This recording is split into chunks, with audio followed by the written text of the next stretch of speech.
Good afternoon, everyone, and welcome to the Bellevue Bruins Sports Network. Coming to you live from Coach John Stella Field at Brown Park in Omaha, Nebraska. We bring you this non-conference matchup between the Bellevue University Bruins and the visiting Morningside University Mustangs out of Sioux City, Iowa. Mick Krupski back behind the microphone for you for this single 9-inning contest. These two schools play each other almost every year in a home-and-home series. The Bruins from the North Star Athletic Association, the Mustangs of Morningside from the Great Plains Athletic Conference. Always good to get some games in midweek, give a chance to some of the pitchers who aren't part of the regular four-man starting group to get some innings in, and also some valuable playing time for the starters and non-starters as well. On the season, the Bellevue Bruins 21-4 overall, a perfect 8-0 through the first two series in the North Star Athletic Association baseball regular season. For the Morningside Mustangs, 17-7 is their record. They are 4-2 in the Great Plains Athletic Conference. The Bruins coming off four-game sweeps of Viterbo and Valley City to start off their conference play. The Bruins currently on a 14-game winning streak, undefeated this year at John Stella Field in Brown Park. Again, the Bruins rated number 9 this week in the NAIA Coaches Top 25 poll. The Mustangs, coming off a doubleheader victory yesterday in conference where they took on Doane, their first home games of the 2023 season in Sioux City. 4-0 and 7-1 the scores in the doubleheader sweep over the Doane Tigers. The Mustangs had lost at Doane on Saturday, 13-1 and 10-5, so a four-game split between those two schools in the Great Plains Athletic Conference. Head coach Dwayne Monlex standing at home plate along with the two-man umpiring crew. Awaiting on the journey there from Mustangs head coach Adam Movie. Heading on out now with his lineup card. We'll be having baseball action coming your way in about 5 minutes or so. Thanks for joining me this afternoon on the Bellevue Bruins Sports Network. Bellevue Associate Sports Information Director Bill Mullins sitting beside me as well. Bill will be feeding me all kinds of tidbits of information as we go along during the course of today's game. The Mustangs will be the visiting team today. Leading off for the crew from Sioux City, Hunter Hope will be leading it off and playing left field. Batting second and playing third base, Eddie Brancato. The three-hole hitter is the catchin' Jason Willers. The cleanup hitter is the designated hitter, Nick Grajeda. Batting fifth, the shortstop, Ryan Kilbasa. Batting sixth and playing first base, Aiden Bishop. Batting seventh and playing second base is Alex Calabrese. Batting eighth and playing center field is Brian Garcia. And batting ninth, right fielder Hunter Jenkins. On the mound this afternoon, starting it off for the Mustangs, Kai Purdy Burton will be on the mound. It'll be a Johnny Holstaff game for both of these teams. Expect to see a lot of different pitchers in action today, as some of the guys who aren't part of that regular four-man starting rotation will be getting some action at John Stella Field. Again, the Mustang lineup: Hope, Brancato, Willers, Grajeda, Kilbasa, Bishop, Calabrese, Garcia, and Jenkins. Head coach Dwayne Monlex now demonstratively explaining the ground rules at John Stella Field at Brown Park. While he does that, let's give you the starting lineup for the home team, the Bellevue University Bruins. Leading off and playing center field, Obikanta Kobayashi. Batting second, the shortstop, Brendan Luther. Batting third in left field, Jake Lacey. The Bruins cleanup hitter is the catcher, Logan Grant. Batting fifth and playing right field is Anthony Lind. Batting sixth, the third baseman, Nick Grade. Batting seventh, the designated hitter, Trad Richardson.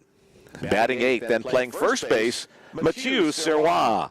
And batting ninth and playing second base, Drew Staley. Starting it off for the Bruins today, again, a team effort on the mound. It'll be Parker McMahon to start it off in inning number 1 for the Bruins. Again, the Bruin lineup: Kobayashi, Luther, Lacey, Grant, Lind, Grade, Richardson, Serrois, and Staley. So those have been the 9 guys that we've seen quite a bit of in the 2023 season.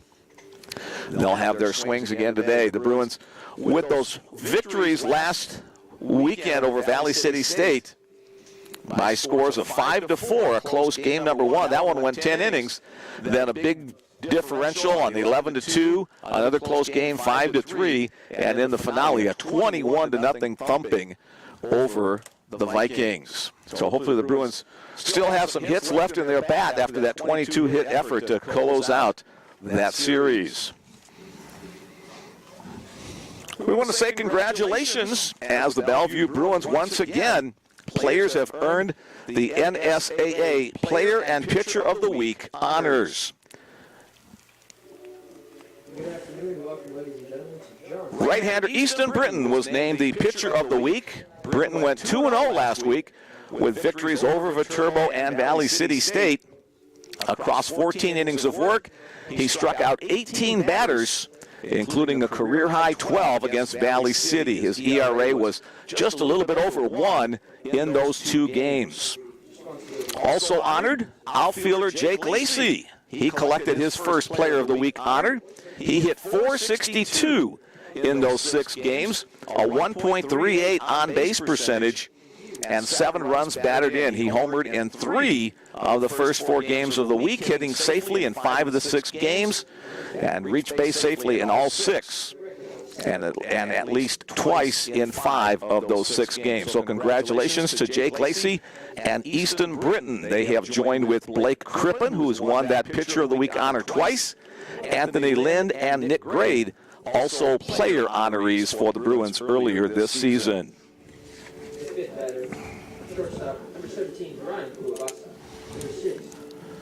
It's a cool but sunny day, so it makes it feel a little bit better. Temperatures expected to get into the low 50s by later this afternoon. Right now, the temperature in the upper 40s. Just a slight breeze. Right now, the flag is kind of wrapped tightly around the flagpole, so the wind will be coming out of the southwest, which means, once again, the wind will be blowing straight out at John Stella Field. 40 degrees officially right now, according to the thermometer on my phone here, as the Bellevue Bruins will be wearing their gold uniform tops with purple trim, white pants today. The visitors from Sioux City, Morningside University, will be wearing black uniforms with maroon and white trim. As the Bruins take the field, that means we're just moments away from our start today. Number 21, playing left field, Nate Lacey. Catching, number 10, Logan Grant. Starting it off for the Bellevue Bruins, Parker McMahon getting the nod, the sophomore right-hander. This will be his 7th appearance on the season. He's worked 18 innings thus far, allowing 17 hits, 6 runs, all of them earned, has only walked 2, and has struck out 17. That's a...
There's our national anthem and our play ball request. You'll be hearing the voice of Cesar Garcia in the background. He's the public address announcer, Bellevue baseball player, redshirting this season. as we get ready for today's opening pitch. Again, the Bellevue Bruins 21-4 overall. The Bruins on a 14-game winning streak. The Morningside Mustangs 17-7. They're on a 2-game winning streak. Let's set the defense for the Bruins as we get ready for the first pitch across the infield. Mathieu Sirois is at first base. Drew Staley is at second. The shortstop is Brendan Luther, and Nick Grade is at third. Across the outfield, Jake Lacey is in left. Center fielder Kanta Kobayashi, and right fielder Jake Lynn. The battery for the Bruins behind the plate, Logan Grant, and on the mound, right-hander Parker McMahon. McMahon will probably get a couple of innings with the starting nod today, and then expect a parade of pitchers after that, as head coach Dwayne Monlex and pitching coach Sean Malley want to get some guys some work. Expect the same as well from the Morningside Mustangs.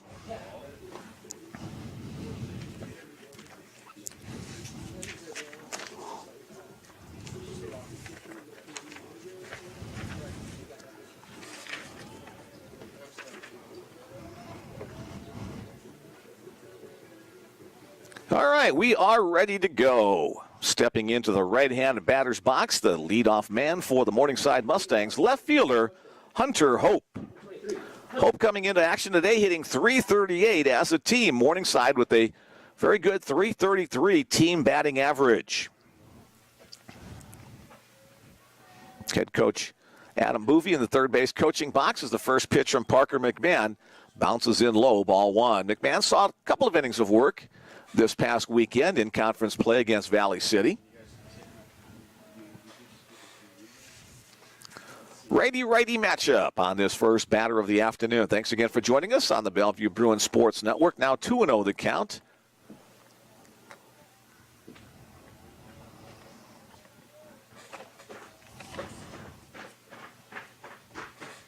McMahon, a 6'3 sophomore from Bozeman, Montana. Falls behind in the first batter, 3-0 the count. Let's see if Parker can come all the way back.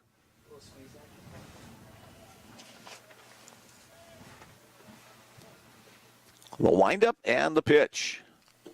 Down low again, so a 4-pitch walk to Hunter Hope. Doing what a leadoff man should do, try to find a way on base. He does that without having to swing the bat. Two-hole hitter is the third baseman, Eddie Brancato. Brancato, .325 on the year.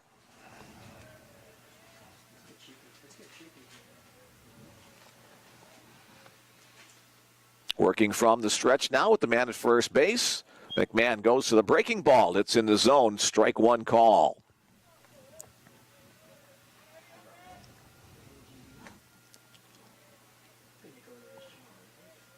McMahon sets right at the shoulders and delivers. Another breaking ball. That one's fouled out of play, 0-2.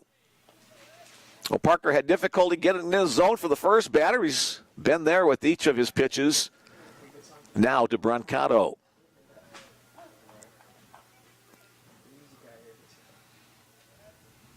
Again, the set. The hold and the pitch. Another breaking ball. Chop foul at the plate. Count remains 0-2. A field turf field at John Stella Field. This was put in about 5 years ago. For the first couple of years, it was just a field turf infield, and then the outfield added as well. Bruins have been using this field for 5 or 6 years now as their home field. Slap tag at first, runner back in time. About .325 down the lines, about .380 to straightaway center field.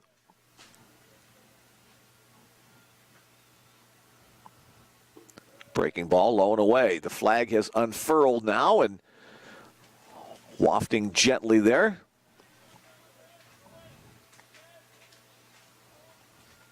Wind blowing at about 5 to 10 miles per hour with occasional gusts beyond that. Little chopper up to the third base side. A good read by Grade over to second for one. Not a chance to make the double play, however.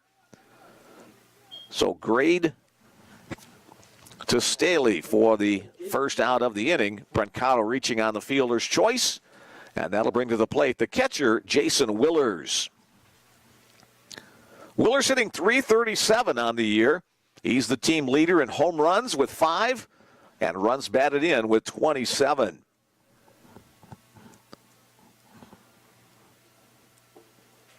Down low on the first pitch from Parker McMahon.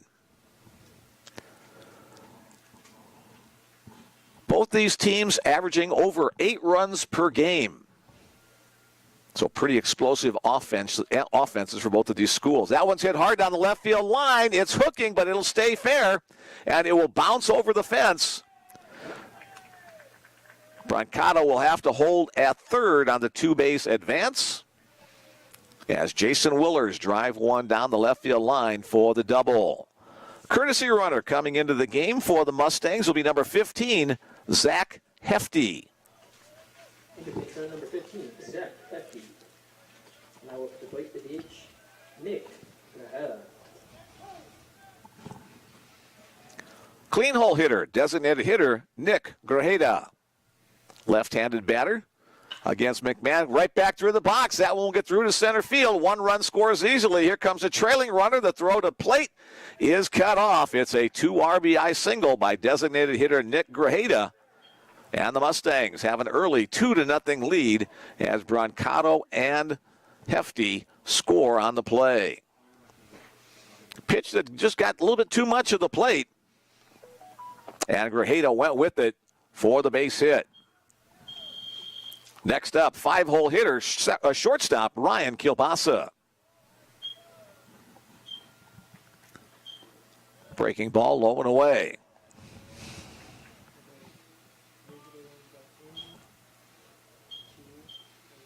So each of the first 4 batters for Morningside has reached.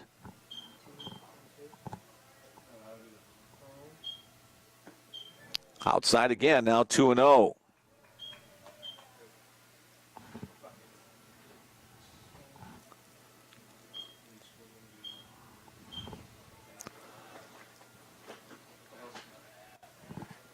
McMahon with a look to the runner at first. Now the delivery home. Chopper.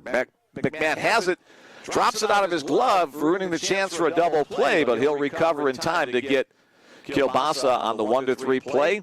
Nick Graheda advancing to second. The next batter for the Mustangs, first baseman Aiden Bishop.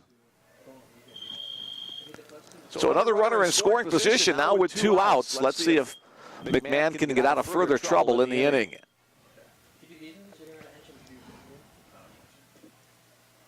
Bright blue skies overhead. First pitch fastball called strike 1, outer half. A nice contrast to the green and dark brown on the infield and outfield.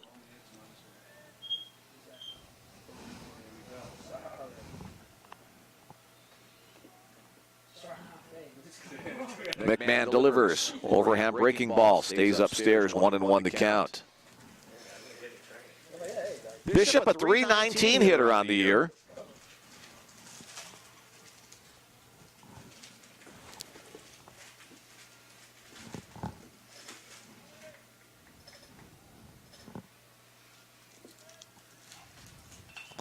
Fouled down the right field line over the top of the Bruin dugout. With those 2 runs batted in from Nick Graheda, he now has 19 RBIs on the season.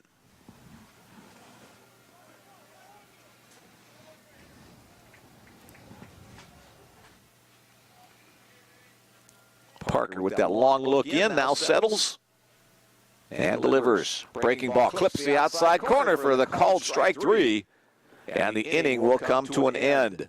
The Mustangs pick up 2 runs on 2 hits. There were no errors and 1 man left on base. After a half, the Mustangs 2 and the Bellevue Bruins coming to bat.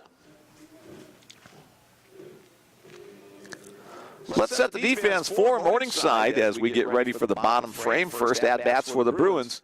Across the infield, Aiden Bishop is the first baseman. Alex Calabrese is at second. The shortstop is Ryan Kielbasa, and the third baseman is Eddie Brancato. Across the outfield, Hunter Hope is in left field, Brian Garcia in center, and Hunter Jenkins is in right. The battery for Morningside behind the plate, Jason Willers. And on the mound is Kai Purdy Burton, a hyphenated last name there, Kai Purdy Burton.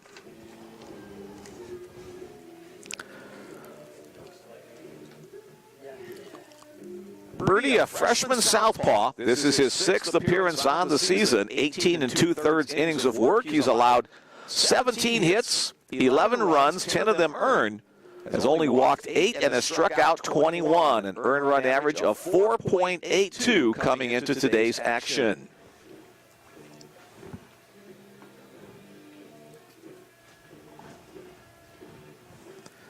Head coach Dwayne Modlix heads down to occupy the third base coaching box. Over at first base, Richie Moore will be doing the duties there. Bellevue's pitching coach is Sean Nally, and the associate head coach is Mitch Schmidt. Volunteer assistant coach Austin Alexander. I want to say hi to Chris Williamson as he's listening in. On duty today as a Fremont police officer, Chris provides a lot of color commentary for us for the Bruins, but on duty this afternoon. First batter for the Bruins, as he's done most of the season, center fielder Kanta Kobayashi will lead it off. Takes the first pitch low, ball 1. Kobayashi hitting .344 on the year for the Bruins. Foul out of play. Just off the handle of the bat. 1-1 the count. Conta struggled a little bit in the series against Valley City State, but he's a spark plug for the Bruins in his 2 years in the program. That one's hit on the ground to second base. Second baseman moves to his right. Throw to first is in time. 4-3 on the putout of Kobayashi to start the game on a nice play by Alex Calabrese, the second baseman. Next up, the shortstop, Brendan Luther.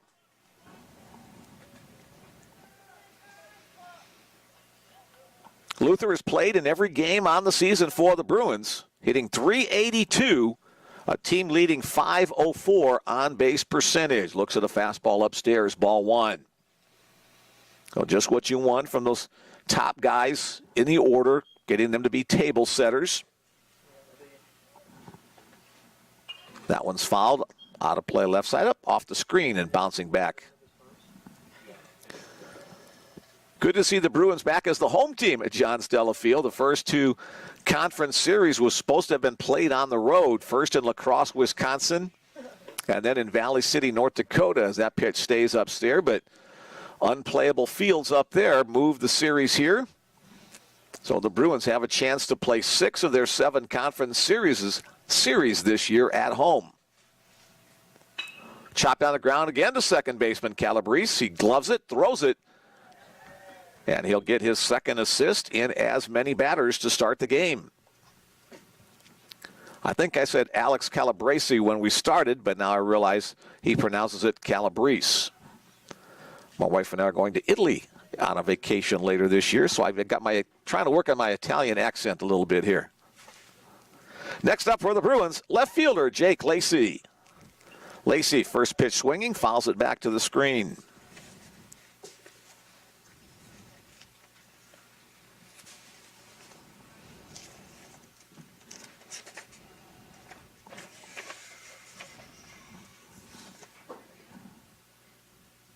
Again, if you weren't part of our pregame show, Jake was honored as the North Star Athletic Association Player of the Week for last week.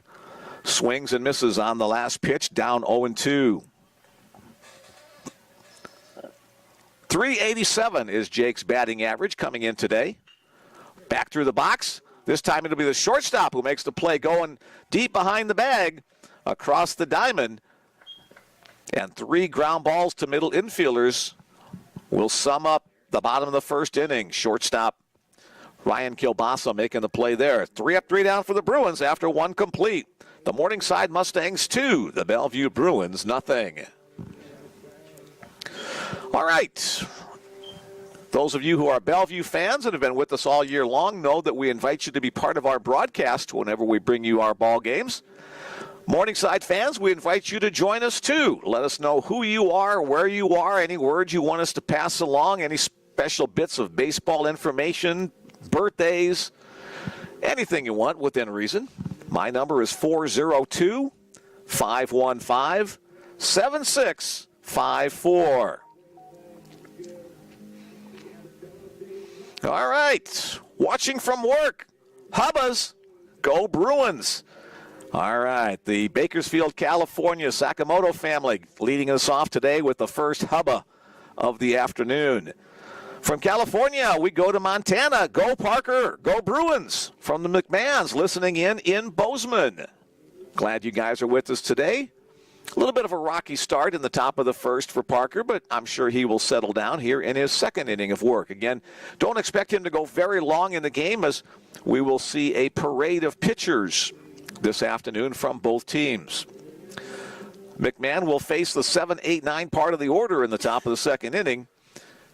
Calabrese, Garcia, and Jenkins, the first three scheduled hitter. Again, that text message number, 402-515-7654. First pitch fastball for called strike one on second baseman Alex Calabrese. Calabrese 297, so just a couple of ticks below that 300 mark. Another fastball, another called strike. So McMahon starting off well, working ahead.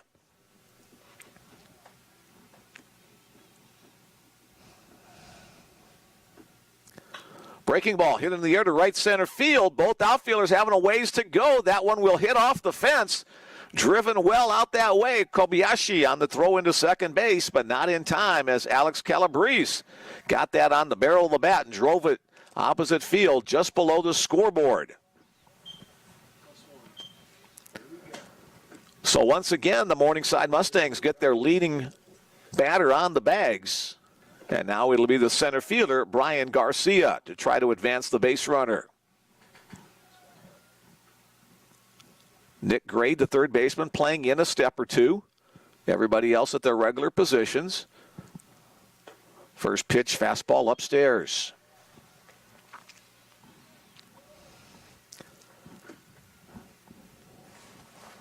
Series of signs given by Coach Adam Boovey. Breaking ball is in the zone. Count evens up at 1-1. The little game within the game here. Look for McMahon to try to keep the ball inside on Garcia. Garcia's job, try to advance the base runner by hitting the ball to the right side of the infield.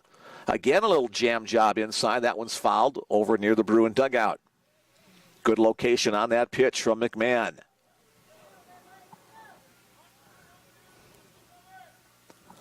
One and two the count on Garcia.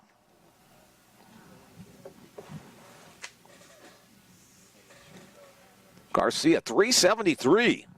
A hefty batting average in that 8-hole. He won't advance the base runner. Backhanded play in the hole by the shortstop, Brendan Luther. He will have no play.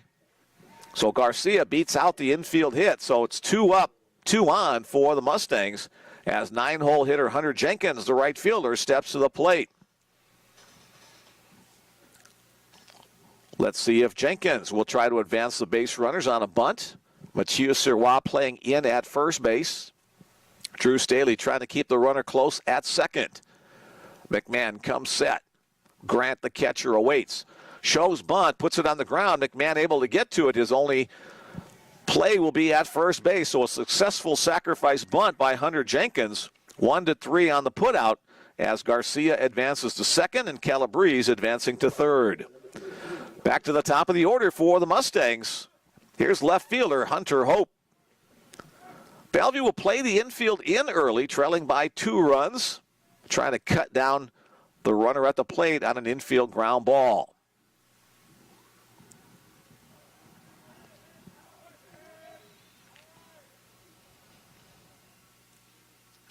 First pitch, fouled out of play, right side, up near W Street on the south side of the field.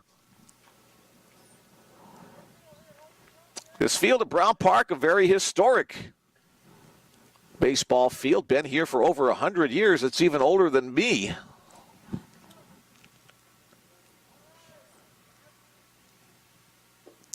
Swung on and missed.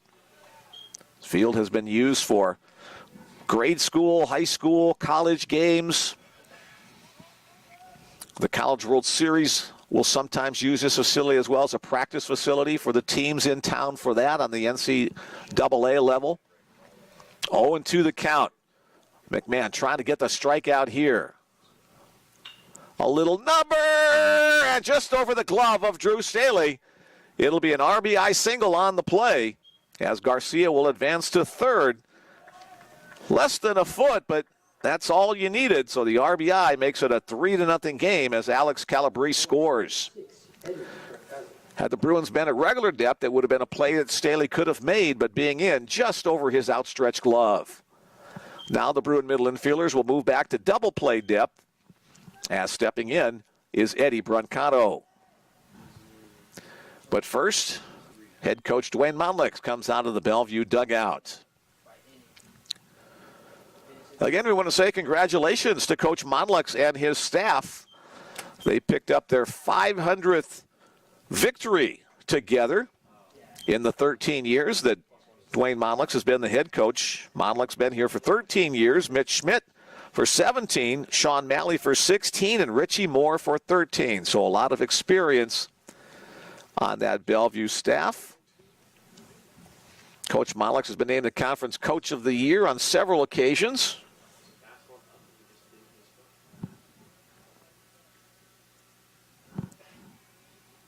A well-deserved honor as he heads back to the Bellevue dugout, the native of Gillette, Wyoming.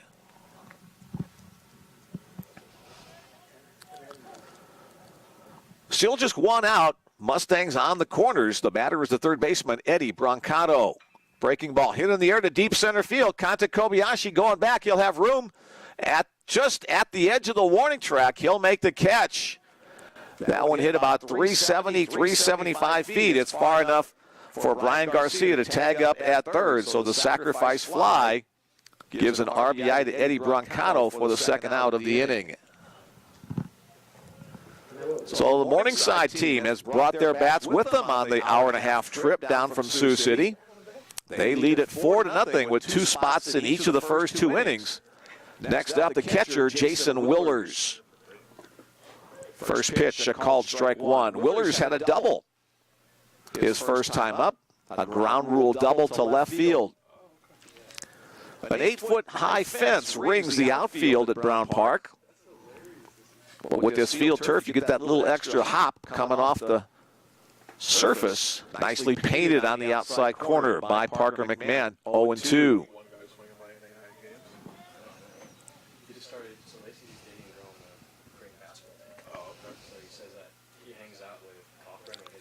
Wind picks up just a little bit more, blowing pretty much straight out to center field. Another breaking ball foul out of play to the right side.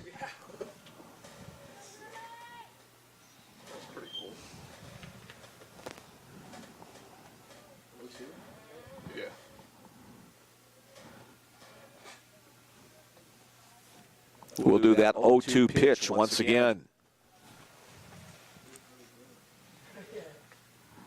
Runner goes, swung on and missed for the strikeout to retire the side.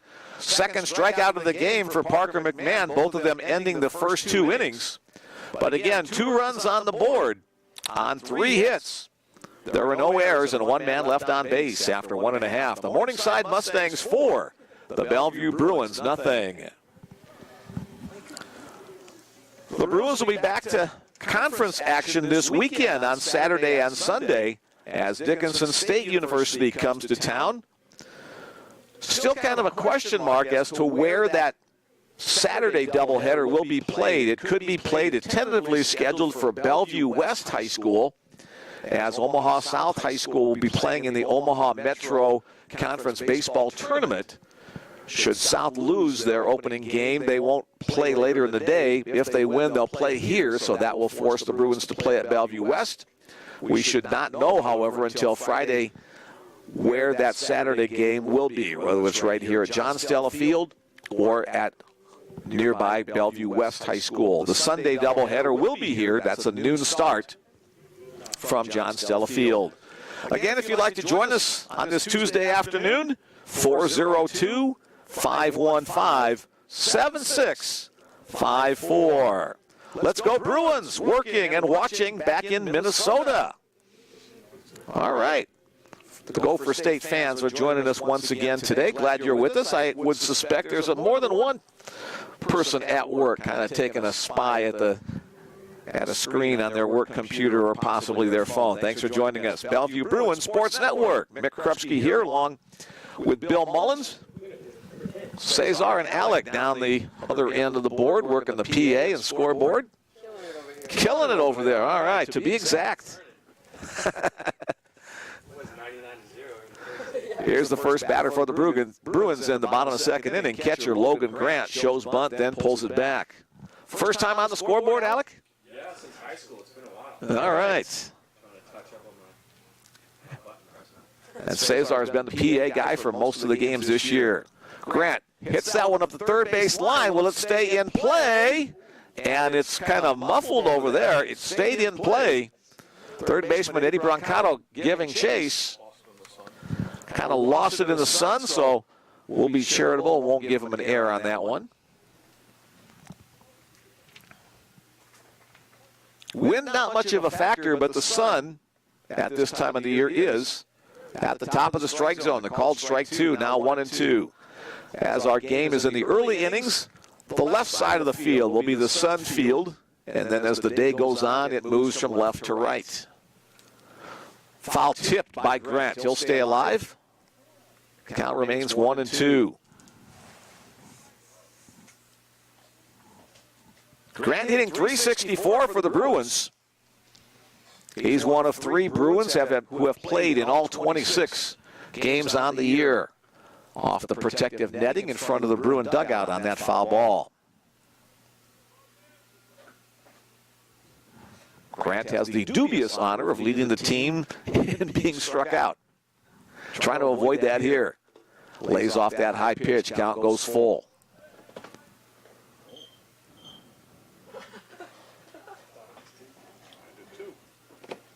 I believe I don't. Might be 2-2, 3-2. Here we go. We'll just see what happens here. Popped up left side. It'll be playable. Shortstop going out. Left fielder coming in. It will be the left fielder battling the sun, who will make the catch. That's Hunter Hope. Collects it. There is one away in the inning. Next up for the Bruins, right fielder Anthony Lind. Now batting number 15. Lind, a team-leading .403 batting average. First pitch swinging, fouled over by Dwayne Malate. The little nonchalant one-handed grab over there by Coach.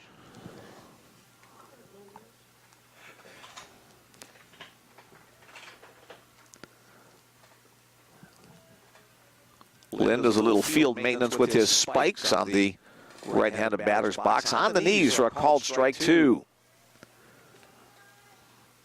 The stripe closest to the plate on the right-handed batter's box is having some difficulty keeping it glued down the last couple of games. That one's going to come up almost to the press box as it bounced in the dirt and went over the top of the catcher, Jason Willers. First four batters in the Bellevue order have been retired in order by starting pitcher Kai Purdy Burton. Fouled out of play. Count remains 1-2.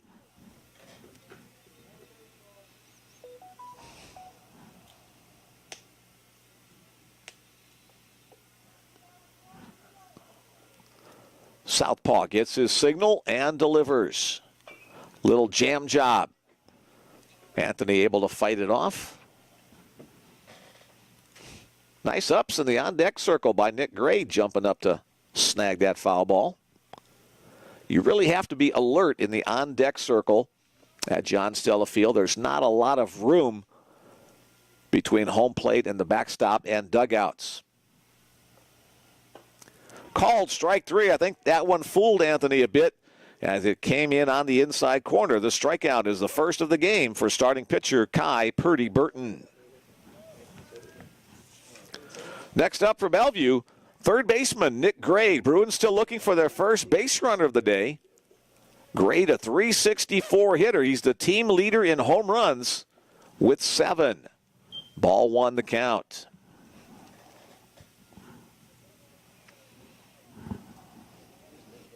Kai Purdy Burton, we said a freshman from Pasadena, California.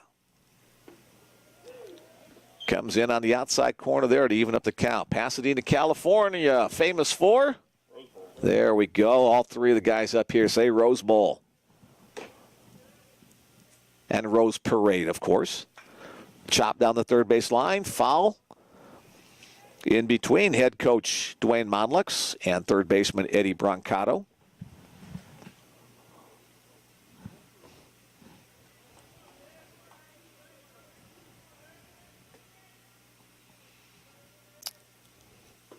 Almost hits.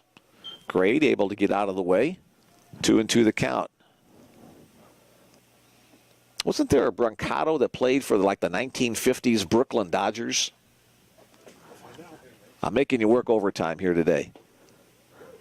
The called strike 3. Grade doesn't agree with the call necessarily, but that's the one that's going to stand. 2 strikeouts in the inning for Kai Purdy Burton, and the Bruins once again retired in order. After 2 complete, the Morningside Mustangs 4, the Bellevue Bruins nothing.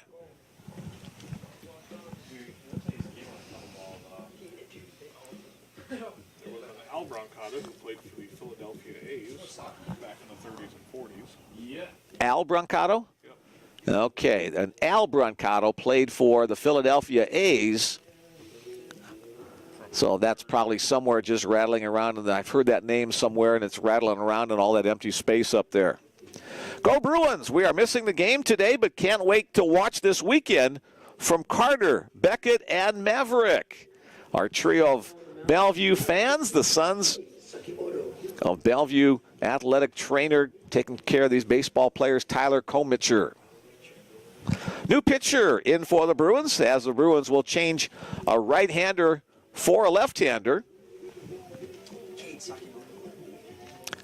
Cade Sakamoto takes to the hill, so hubba hubba to his family listening in Bakersfield, California. Grab my stat sheet, figure out here Cade's line on this 2023 season. The senior left-hander, this is his 4th appearance on the year, 4 1/3 innings. He's allowed 4 hits and 4 runs, 2 of them earned. Has walked 4 and struck out 5, a 4.15 earned run average for Cade Sakamoto.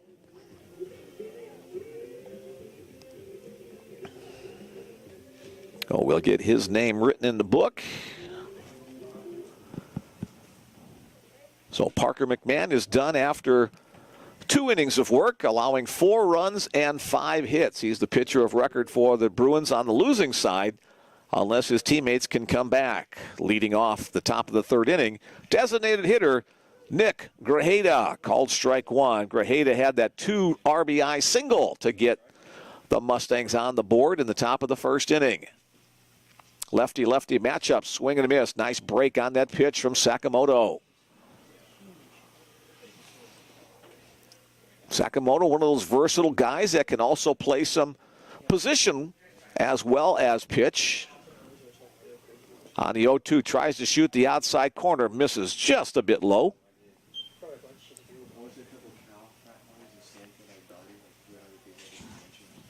Here's the 1-2 offering. Again, just misses off that outside edge, 2-2.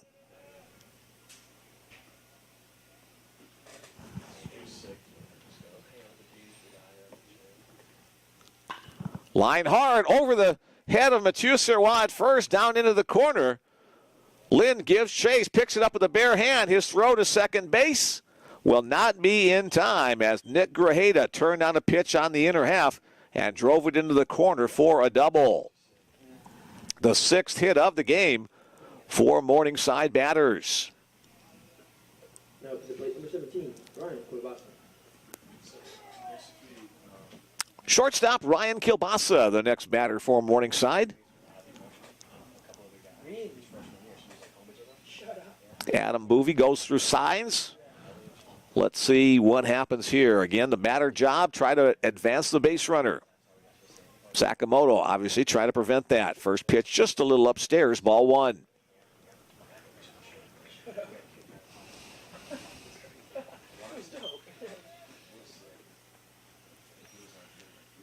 Cade takes a long look in to catcher Logan Grant for the signal. A double look the runner back to second base. Nice pitch. A changeup, I believe, as that one dropped under the bat on the swing of Ryan Kilbasa.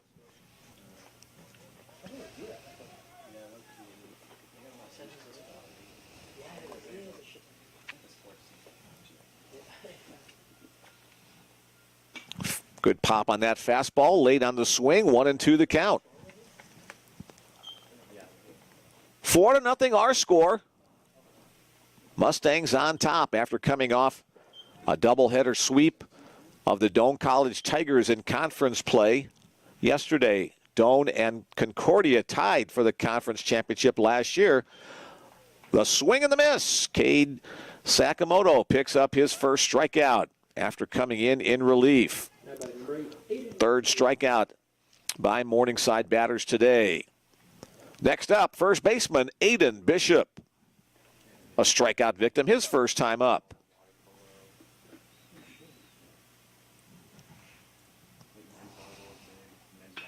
First pitch swinging to center field again. Kanta Kobayashi having to go back. He's at the warning track, leaps up. Did he come up with that one or no?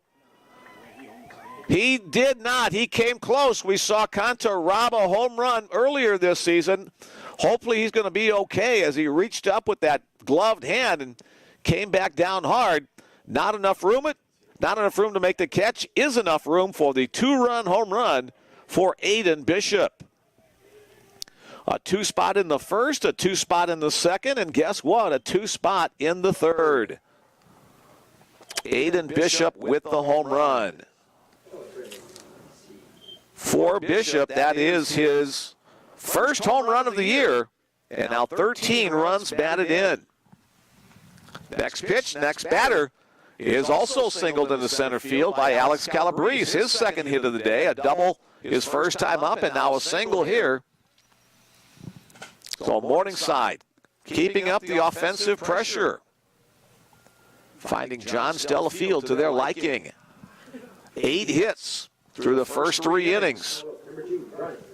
Next up, center fielder Brian Garcia. He singled his first time up. Sakamoto tries to hit the outside corner with the backdoor breaking ball, but misses wide.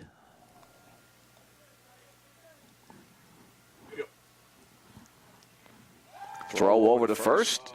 Calabrese back in plenty of time.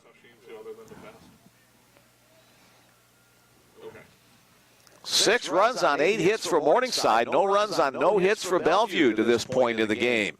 Fastball catches the upper part of the quadrant, gets the strike call. 1-1.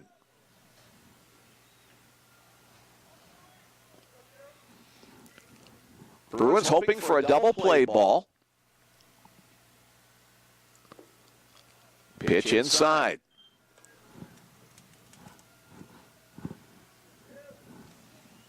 Alex Calabrese, the runner at first. 2 stolen bases to his credit thus far this year. Sakamoto with a pretty good move. He'll stay a little bit closer. That pitch, fastball, stays upstairs. 3 balls, 1 strike the count on the batter, center fielder, Brian Garcia. Fouled out of play. The count will go full.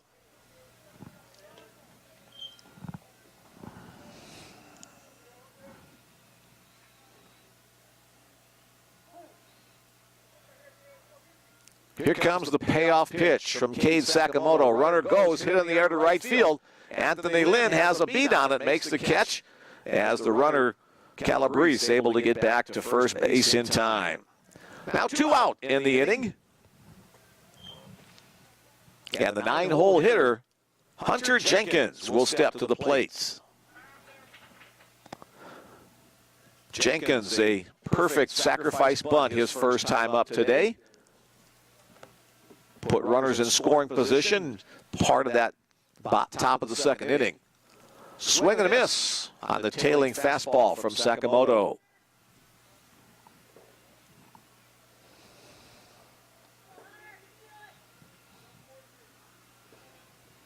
This one's scheduled for a 9-inning contest. That one bounces away from Grant. Calabrese will advance to second on the wild pitch.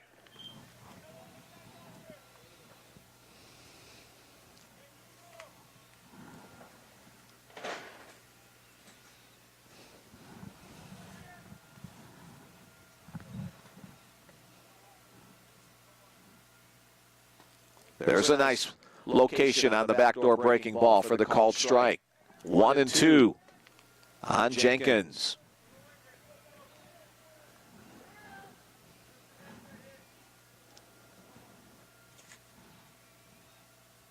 Swung on and missed, so Cade Sakamoto picks up 2 strikeouts on the inning, but also gives up a 2-run home run. 2 runs on 3 hits. There were no errors and 1 man left on base. 2.5 in the books. The Mustangs 6, and the Bellevue Bruins still scoreless. So 9 innings in this one, so the Bruins have a lot of at-bats yet, but the Mustangs continuing to extend their lead from 2 to 4 to 6. From Kai Purdy Burton's grandparents, enjoying your game presentation and commentary. Good work. Well, thank you for that commentary. And Kai Purdy Burton has been doing the job, shutting down Bellevue batters through the first 2 innings. Glad you're joining us today on the Bellevue Bruins Sports Network. But that looks like it's going to be the end of the day. Kai Purdy Burton will throw 2 perfect innings as he will give way to a relief pitcher. Cade Nolan will step to the mound. Now on the mound for the Mustangs, number 10, Cade Nolan. Number 10, Cade Nolan. So as I shuffle these statistics papers over around, we'll tell you that Cade Nolan, a freshman right-hander, this is his 7th appearance on the year. 20 innings worked. In those 20 innings, he's allowed 22 hits, 24 runs, 14 of them earned, has walked 10 but struck out 20, a 6.30 earned run average for the Mustangs.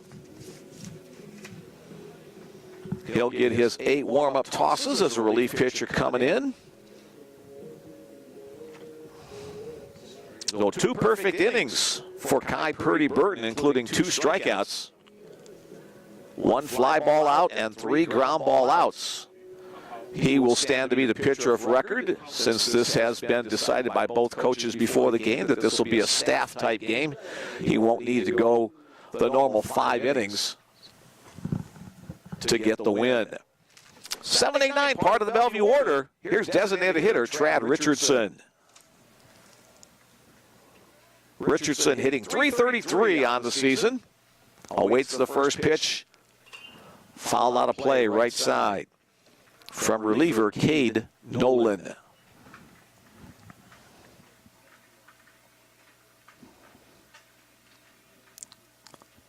Nolan out of Menifee, California. So 1 California native gives way to another. Richardson, the Montana native, takes that pitch up and in. 1 ball, 1 strike to count. Something about Trad's shoes. Every time he comes up on a sunny day, the back heel of his shoe shines right up here into my face. And he'll pick up the first Bellevue base hit of the afternoon. A solid single to left field. 1 hopper past the shortstop, and the Bruins hoping to get something going in the bottom of the 5th inning. Next up for the Bruins, first baseman Mathieu Sirois. Still talking about Mathieu's tape measure home run last weekend, 460 feet to center field. Just missed the flag going out of here. First pitch, breaking ball, 1 hopper to short, 6 to 4 to 3, a tailor-made double play. Can't ask for any better. Hit right on the nose. Started by the shortstop, Ryan Kielbasa. The turn at second base made by Alex Calabrese. And on to first to Aiden Bishop. And so the Bruins with 2 outs in the inning. Here's second baseman Drew Staley. First pitch misses wide away. Staley hitting .340 this year.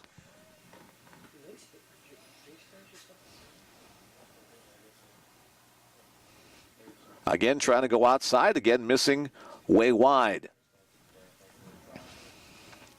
Let's see where catcher Jason Willer sets up on this one. Down 2-0. He's pretty much behind the plate. Here's the pitch.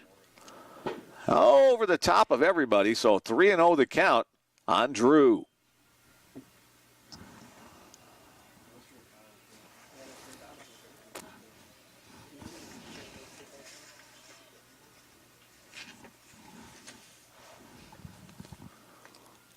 And Drew will take that one off the hip. On the hit by pitch, he becomes a 2-out base runner. And the Bruins go back to the top of the order. Here's Kanta Kobayashi. Staley hitting .340 we mentioned, but also a .484 batting average. So it's nice to get a guy with a good on-base percentage in that 9-hole. So your top part of the order often has an opportunity to drive in some runs. First pitch fastball to Kobayashi, outer half, called strike one. Kanta grounded out his first time up. Just shy of making a home run stealing catch in the last defensive inning.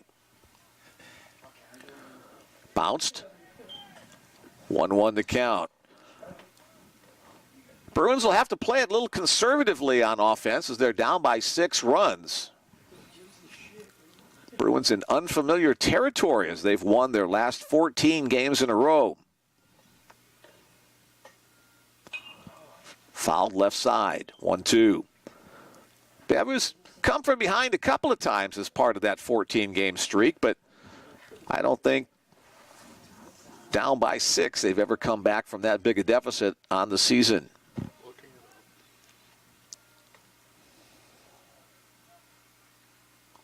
Bounce to the plate. Staley goes. Good read on the ball in the dirt. Staley now in scoring position. The first Bruin to get as far as second base. Score that a wild pitch on Cade Nolan.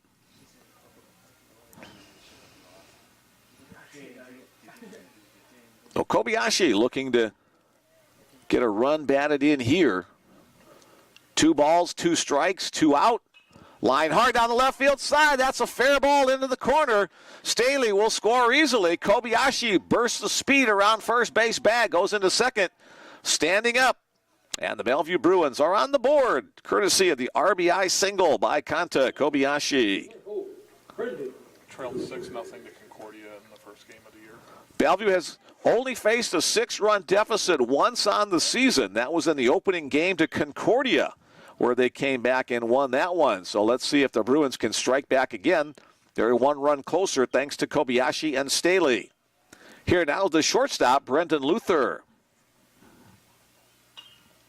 Swings, fouls it off his foot. For Kobayashi, that is his 11th run batted in of the year.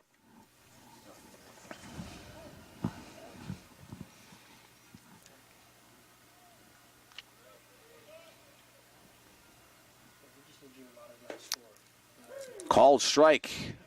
That pitch in the upper outer quadrant of the zone. Brendan Luther thought it was a little up, little out. But again, his opinion doesn't matter. 0-2 the count on the Bruins shortstop. Trying to knock him home, take him place with Kanta Kobayashi at second. Up and away, 1-2. The Bruins and the Mustangs have had a nice history, not only in baseball, but just about every single sport in which they compete. Great Plains Athletic Conference Bruins against the Great Plains Athletic Conference Mustangs. Again, trying to shoot outside. That one's low, nicely blocked up by catcher Jason Willers.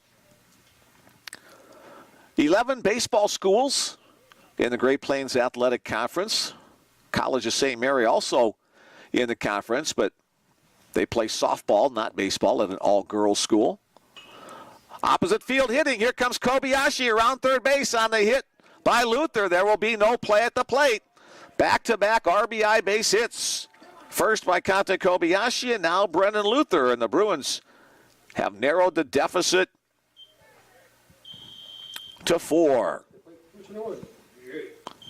Oh, Brendan Luther picks up another run batted in as Jake Lacey steps in.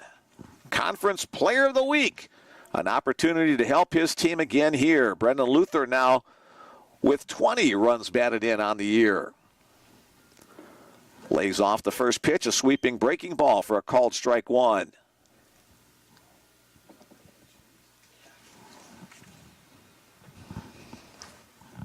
Throw to first.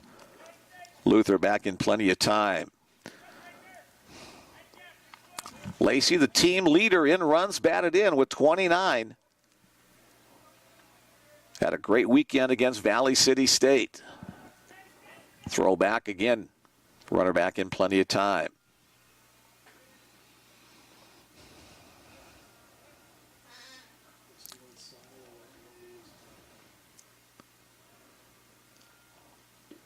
Again, a breaking ball. This one misses low and away.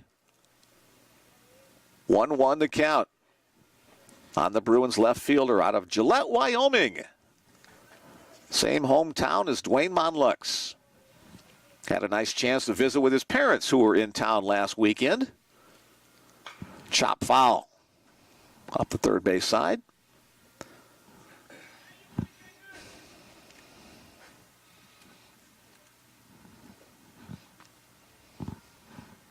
One and two the count.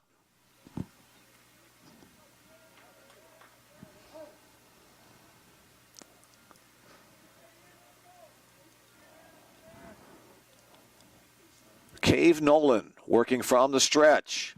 That one's hit in the air to the right field side. Right fielder looks like he's going to have plenty of room to make the catch. Now tailing towards the first base line and into the glove of Hunter Jenkins to retire the side. But the Bruins come off the mat. They pick up 2 runs on 3 hits. There were no errors and 1 man left on base. After 3 complete in this 9-inning contest, Morningside 6 and Bellevue 2. Thanks for spending this Tuesday afternoon with us on the Bellevue Bruins Sports Network. Mick Krupski here behind the microphone. Bill Mullins next to me, providing me with all kinds of good information.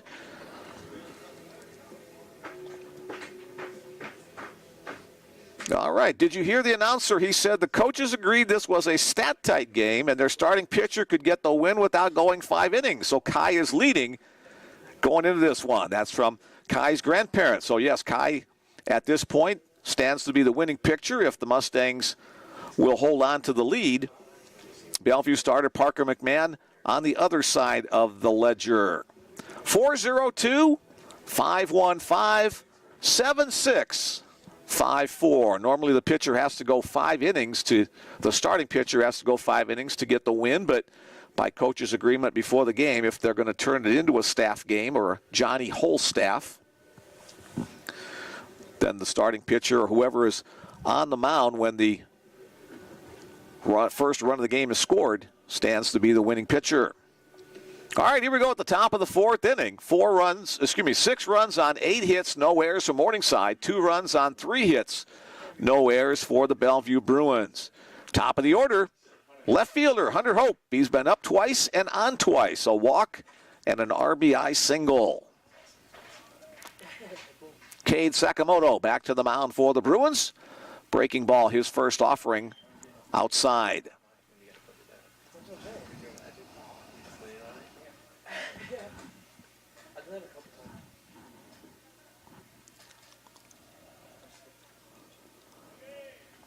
Now 2-0 as that one bounces off the inside corner. Sakamoto, the 6'3 senior from Bakersfield, California, trying to get a goose egg on the board against the Morningside Mustangs for the first inning today. Swung on and missed. Nice tailing fastball, foul tipped into the glove of catcher Logan Grant. Now 2-1. Small crowd on hand today for this midweek game. We're glad you're watching us via the internet at the BUBruins.com website. Now 3-1 the count. That one misses a little low. Leadoff man has been on each of the first 3 innings for Morningside. Home plate umpire telling the batter to get back in. Off the outside edge.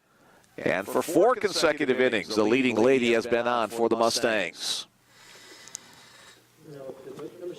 Next up, third baseman Eddie Brancato. It's Eddie Bronco. That's who I'm thinking of. Eddie Branco. He was, I think, a Brooklyn Dodger back in the day.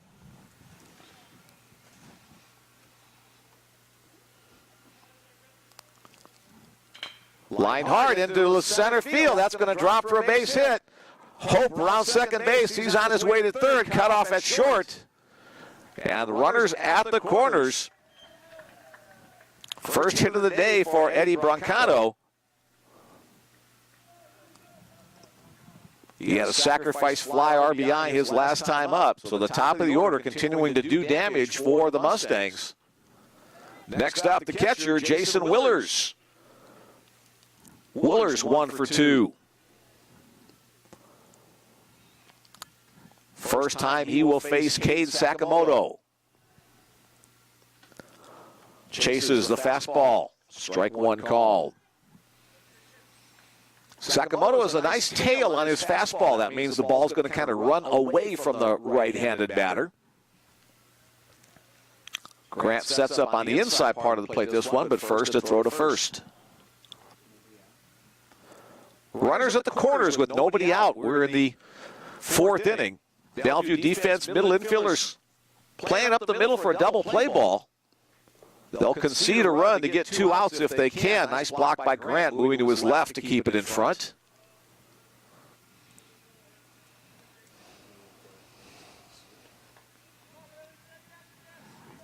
One ball, one strike. The count on Willers. Fouled back to the net, 1-2.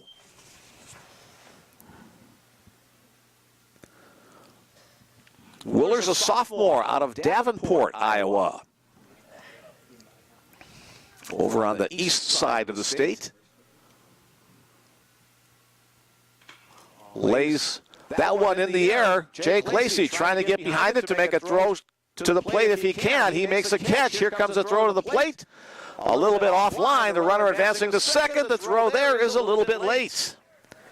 So an RBI sacrifice fly for Jason Willers makes it a 7-2 game on the play. Eddie Brancato advancing to second.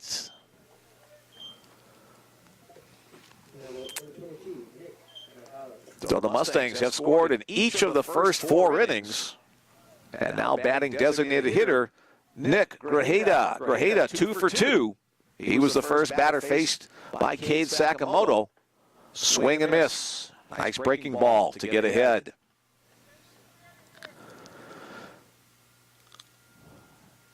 In this weekend's finale against Valley City, Bellevue scored in each of the first 6 innings of that game. Each of them was a crooked number, 2 or more runs. That one's lined hard into right field. Anthony Lynn won't be able to get it until the first hop. His throw into the infield will hold Brancato to third, but a 3 for 3 day for designated hitter Nick Grajeda. 2 singles and a double and a pair of RBIs. Here comes Dwayne Monlex out of the Bellevue dugout to talk with Sakamoto or maybe make the change. We'll see here momentarily. 10 hits on the game, and we've got a change upcoming. And the Bruins will make a call to the bullpen. And it looks like it will be Jared Eifler, the third Bellevue pitcher of the day. Number 44.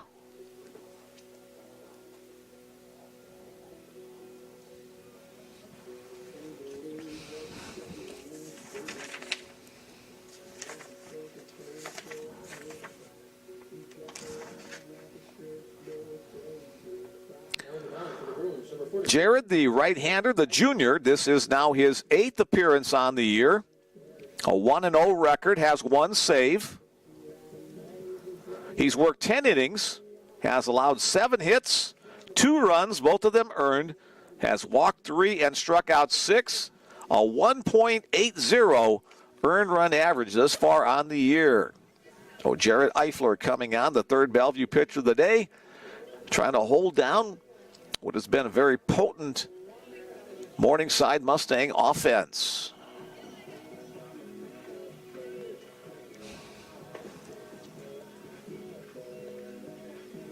He'll be facing the middle part of the Mustang order with 1 out and runners at the corners.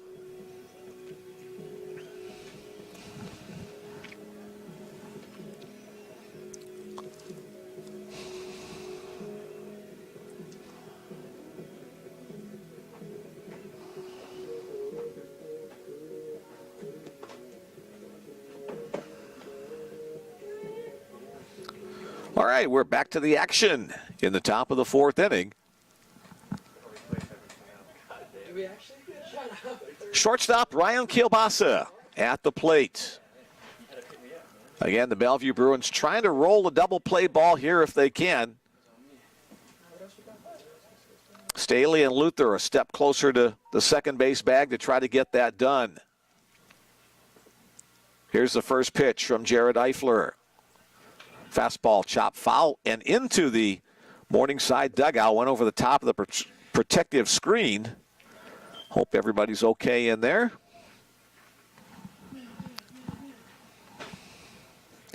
Oh and 1. Bruins got 2 runs back in the last half inning, but have allowed 1 in the top of the 4th. Sweeping breaking ball. Breaks outside, 1 and 1. Kielbasa 0 for 2. One of only 2 of the starting 9 who have not yet had a hit. Lined up the middle. As soon as those words come out of my mouth, there is his hit. And again, a 2-run inning for the Mustangs as Eddie Brancato scores. Grajeda advances to second. And Ryan Kielbasa with the RBI and his first hit of the day. Yeah, it looks like, is that Luther that's down, made a diving attempt to try to get to that ball, and now Dwayne Monlux and Taylor Komicher, the athletic trainer, heading out. And Brendan looks like he's holding his hand. May have landed on it on that dive, trying to keep the ball on the infield.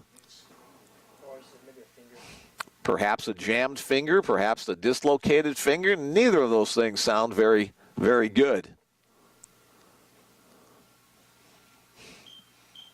Bellevue starting shortstop from last year, Alec Ackerman, out for the season.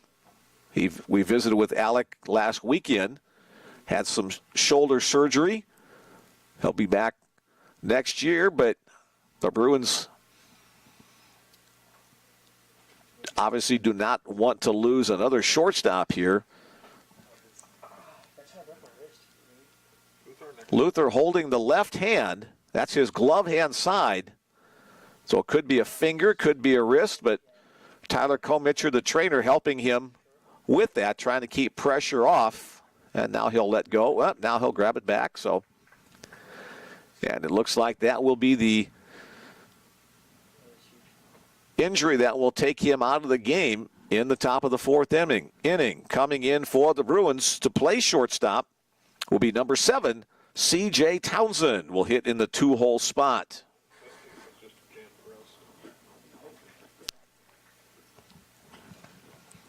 Townsend been battling with Drew Staley for time at that second base position. He'll get some action here at short. If we hear any more about the injury to Brendan Luther, we will pass that along to you as well.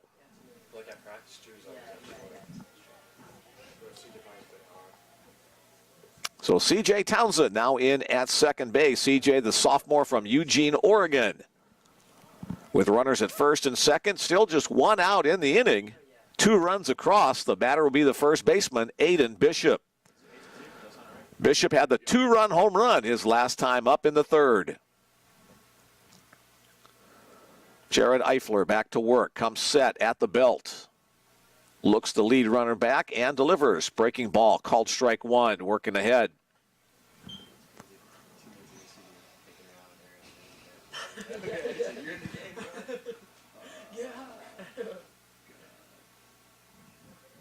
Bishop with that back foot right on the back of the right-handed batter's box. Fastball chop and down the third base line, foul. You come in the game, all I'm going to find you. Oh, yeah. Double play, right? That's facts. Head coach Adam Boovy makes an attempt at that one, but wisely let it go. 0-2 the count. Jared Eifler and Logan Grant, the Bruin battery, back to work. Spins the breaking ball. Nice job by Grant to keep that from going through.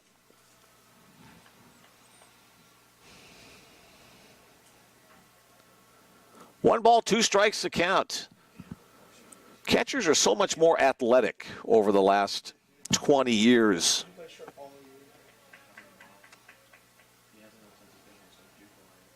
Rodriguez started that trend.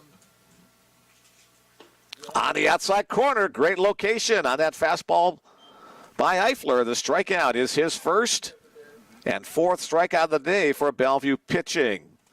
Bill credits Pudge Rodriguez for starting that, whereas back in the day the catchers were anywhere near as mobile. They just kind of were the backstop, but now you've got to have some grace and finesse. No, just being more like. Here's Alex Calabrese, the second baseman. Think of a catcher. Eifler steps off. That's his first disengagement. Now back to work as he looks in, gets his signal. Spins the breaking ball in the zone. Call strike one. Eifler on his curveball, he really gets around the baseball on that spin action. Creates downward and horizontal movement on that pitch. Fastball that time. Foul ball down the third base side.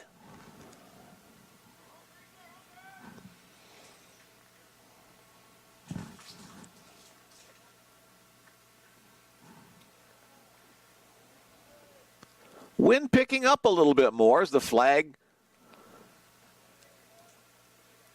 A little bit more movement than what we saw earlier in the game. Again, the spinning breaking ball to third. Stepped on the bag by Grade, and that will retire the side. On the fielder's choice, 5 unassisted by third baseman Nick Grade, and the side is retired. But again, sounded like a broken record. 2 runs on the board for the Mustangs. 2 runs in each of the first 4 innings. They lead it by a score of 8-2 over the home team, the Bellevue University Bruins. 3 more hits in that inning, so 2-3. No errors, this time 2 left on base.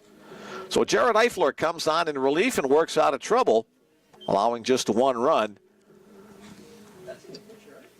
As it looks like another new pitcher for the Mustangs as the parade of pitchers continues. This will be number 48, Josh Pratt. Third pitcher of the day for the Mustangs. Josh Pratt.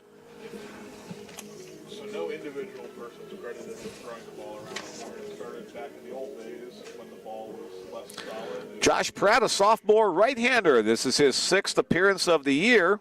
All of them in relief, 11 1/3 innings.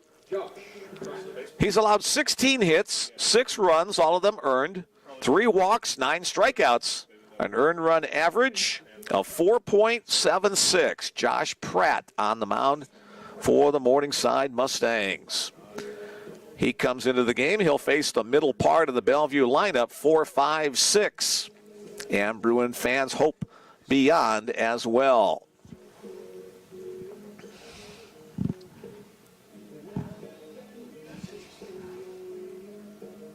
We learn them creative stuff up here. Pratt, a sophomore out of Lamar's, Iowa. Ice cream capital of the United States, home of Blue Bunny ice cream. You want some free ice cream? Head up north to Lamar's, Iowa, just north of Sioux City. Well, you have to tour the factory, though, huh? Yeah, you have to tour the factory to get your ice cream reward, so. But it's worth it. Here we go. Catcher Logan Grant to start off the bottom of the 4th inning. First pitch outside on the first offering from Josh Pratt. What's going on, man? Finger? Finger or wrist? Finger. Foul down the left field line. That's going to tail 1 hop out of play. 1-1 to count. We've just got word it is a finger for Brendan Luther. But that's all we know to this point. Grant back in. On the outside, Black, 1-2.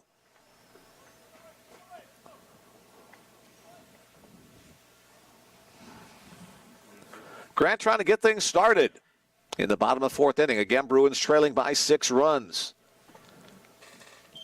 Putting up 2 their last at-bat, but then giving up 2 their last defensive half inning.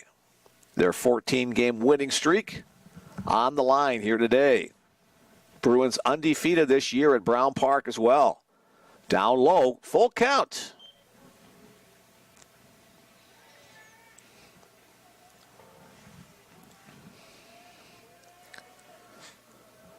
Payoff pitch from Josh Pratt.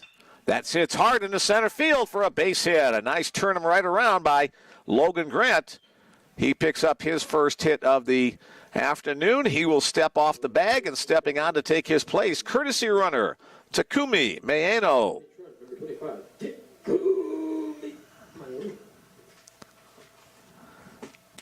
Well, the Bruins hoping to get more runs on the board starting here in this inning as right fielder Anthony Lynn steps in. Lynn was called out looking his first time up, tries to bunt his way on board. The pitch low and away. Third baseman Eddie Brancato starting to charge on the play, but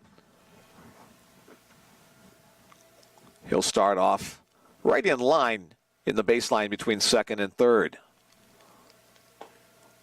Called strike, 1-1.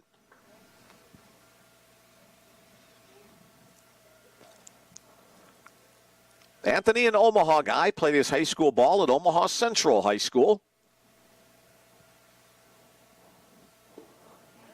Lays off that pitch. I'll appeal to the base umpire. They say no swing. Now 2-1 the count.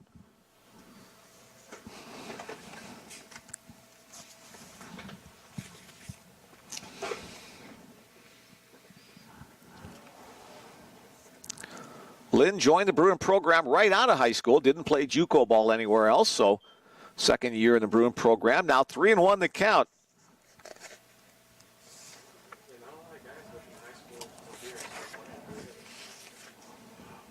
Even like Riley was the closest to that. He still redshirted a year. And that should, I would say that should be ball 4. Lynn losing track of the count. So the Bruins have something going. Takumi Maeno, the courtesy runner, down to second. Lynn down to first. Good luck, kid. As the Bruins have their first 2 guys on in the fourth. Stepping up, third baseman Nick Grade. He's going to be a pretty good player if he sticks around. Yeah. I suppose if he went somewhere else, he'd be good too. But definitely going to be good at this level. Grade called out looking his first time up today. Down low once again. Josh Pratt on the hill seems to be missing low with frequency. How often guys transfer? Let's see if the Bruins might be taking a pitch.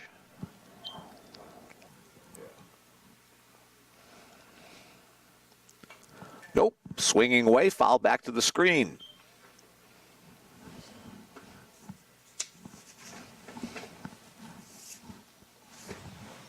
Great, a long look down to head coach Dwayne Mollix in the third base coaching side.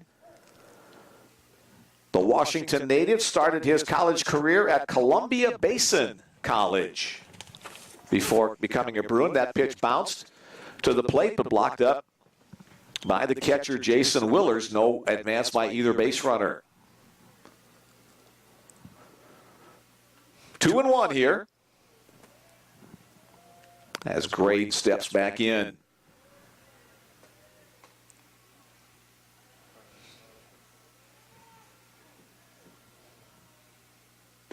Way wide, now 3-1. Hitters count. Grade has to focus his attention on a pitch right down the heart of the plate, something he can drive. Bruins down by 6, 8-2 our score. First inning of relief. That one fouled out of play for Josh Pratt. Don't think he's any relation to Mike Pratt. Mike, a former Bellevue player, Bellevue catcher, was my first color guy for the first couple of years since I started doing this 15 years ago. Mike's still around the campus every now and then. lays off the breaking ball. And so back-to-back walks after the lead-off single in the inning put Bellevue base runners on each of the bases. And action in the Morningside bullpen. Catcher Jason Willers goes out to the mound to talk with his pitcher, also just kind of to delay a little bit to give the bullpen a couple extra seconds of throwing down there. A little pat on the behind for his pitcher, and we're back to the action. Nobody out. And the batter, designated hitter, Trad Richardson. Richardson singled his first time up today.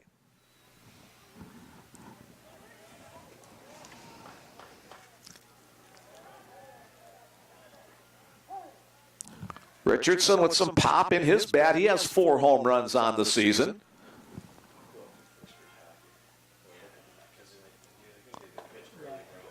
Strike right down the middle of the plate. Looked like Trad was taking all the way on that one.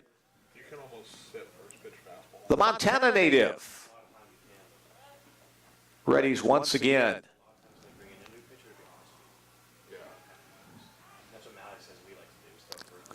Pratt down low.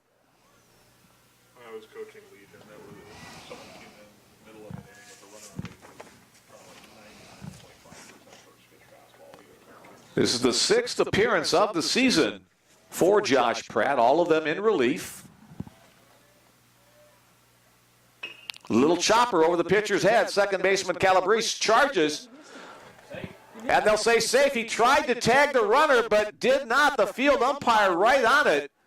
The tag was missed. So a good job of delaying on his way to second base by Nick Grade.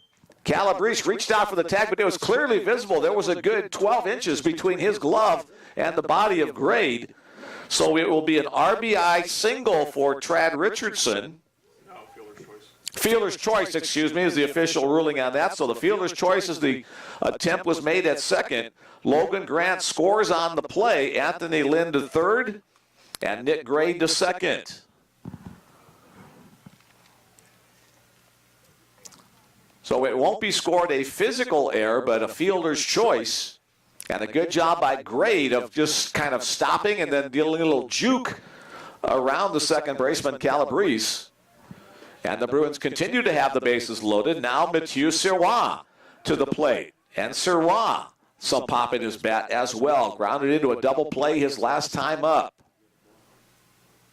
Lays off the first pitch down low.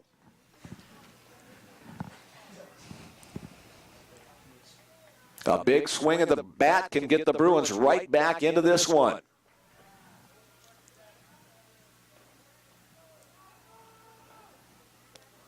Again down low. We said that's kind of been the problem for Pratt since coming on in relief, trying to find his release point. Sirois looking for something up in the zone that he can drive. 2-0 the count on the native of Quebec City, Canada.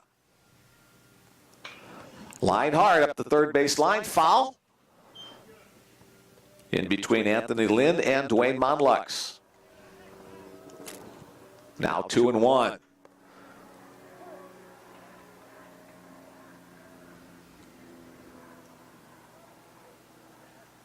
The set, the pitch, chopper of the third base line. That's going to be foul. Fielded over there by Brancato.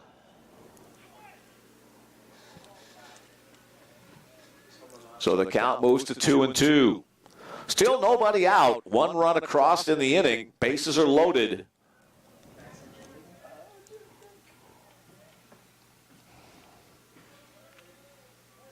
Morningside out hitting the Bruins by 7, outscoring them by 5. But that could change in this inning. Swung on and missed. A breaking ball gets Sirois swinging for the first out of the inning. That'll bring to the plate second baseman Drew Staley. Staley, a good contact hitter for the Bruins, trying to poke something through to the outfield. Pratt comes set at the letters. First pitch fastball called strike 1.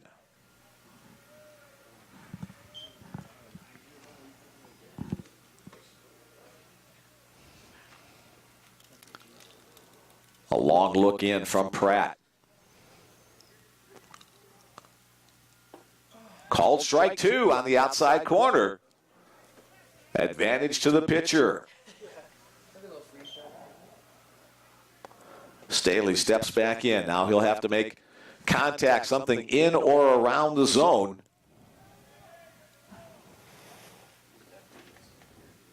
Breaking ball, line to center field. That's going to drop. One run is in. Second runner will have to hold. As he wasn't able to get a good jump, Nick Great had to read that one. So an RBI single, down 0-2 in the count. Drew Staley with a solid single to center. And the Bruins are one run closer. Now 8-4 our score. Back to the top of the order. Still bases loaded. One out. Kanta Kobayashi. Now every time one run has been scored in an inning, there's been a second one as well. Up the middle. Cut off by Short. The handle at second. The throw to first. Pulls the first baseman off the bag. So it'll be a fielder's choice for Kobayashi and an RBI as the run scores. Staley retired 6-4 up the middle. Grade scores the run for the Bruins. Richardson advancing to third, so runners at the corners. And at the plate comes C.J. Townsend. Townsend came into the last half inning when Brendan Luther injured his finger on a dive from his shortstop position. So first swing of the day for C.J. Townsend.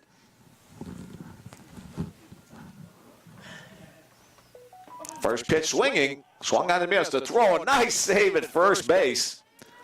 A diving stop there by Aiden Bishop after the catcher's throw almost went into right field.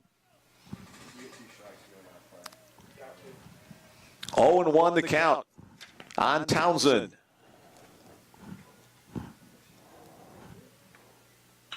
That one's hit in the air to center field. Tracking over there is Garcia. He will make the catch to retire the side. But the Bellevue Bruins do pick up 3 runs in the inning on 2 hits. There were no errors and 2 men left on base. So we're back to a ball game here. Our score, Morningside Mustangs 8, Bellevue Bruins 5 as we head to the top of the 5th inning.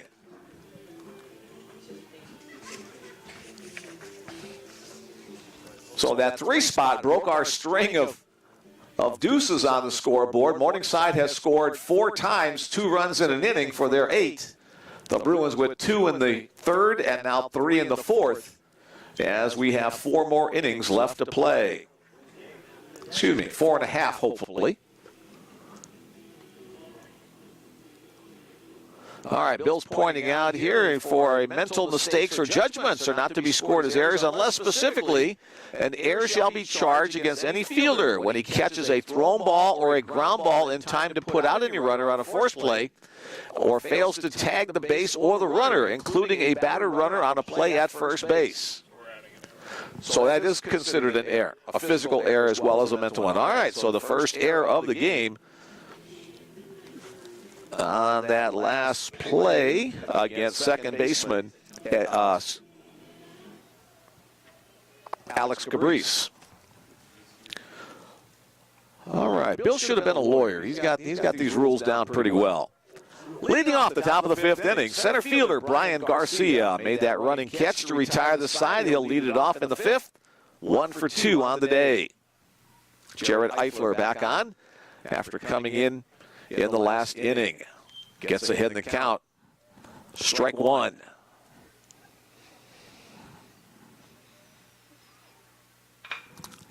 Ground ball to third. Great. The one hopper. The throw across the diamond to Mathieu Serrois. And quickly, 1 away in the top of the 5th inning.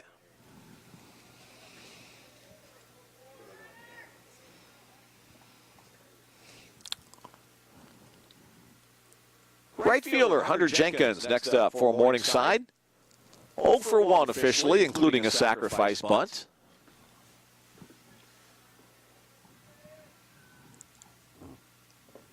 Nice changeup by Eifler in the zone. Strike 1 again, working ahead. Eifler came on in the last inning with 1 out. gave up a hit, but then a strikeout and a fielder's choice to avoid further damage. 1-1 the count on Jenkins. Hey, Sakamoto family, Jenkins is from Bakersfield, California as well.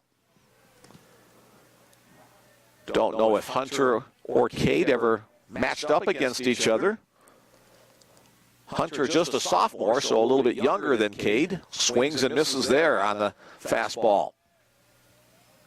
8 runs on 11 hits for the Mustangs. 5 runs on 5 hits for the Bruins.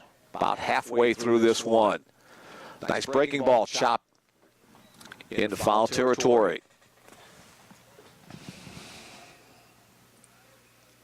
Got some texts in the queue. I'll get to those in the next half inning. If you want to join us, the number 402-515-7654. Eifler delivers, and to almost the exact same spot.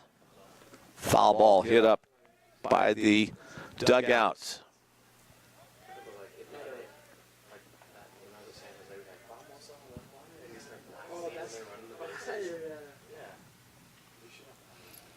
Breaking ball, great, picks it right at shoe top level, and the umpire will say, yes, he speared it before it hit the ground. So back-to-back defensive plays by Nick Grade at the hot corner for the Bruins.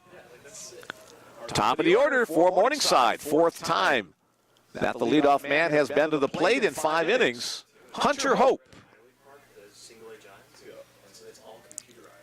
Hope has been on each of the times he's been up so far, 2 walks and a base hit.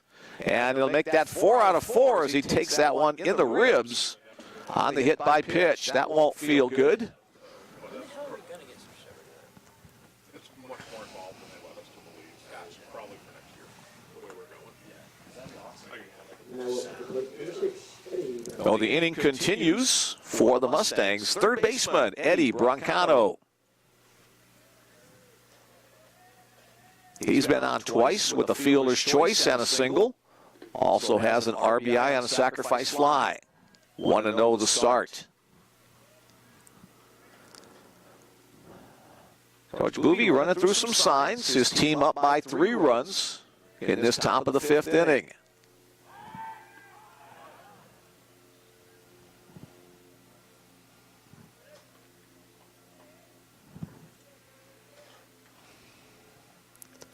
Some games are pitchers' duels. Some games are slugfests. Somewhere in between. This would have to lean more toward the slugfest with 13 runs scored in the first 4 innings.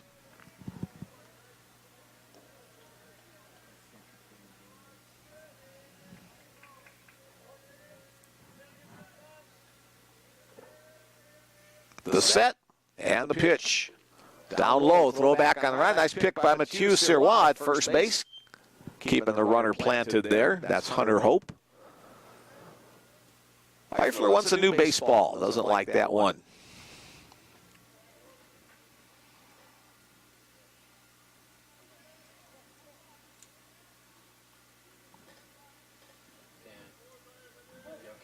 Three balls and no strikes. The count on Eddie Brancato.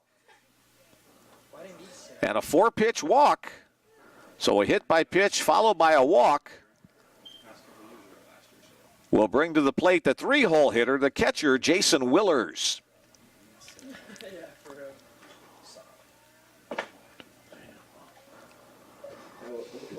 The Mustangs have had no fewer than 5 batters in any inning thus far.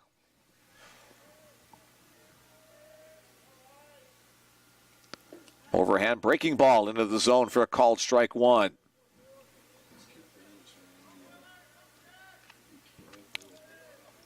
Willers 1 for 2. He too with an RBI on the sacrifice fly.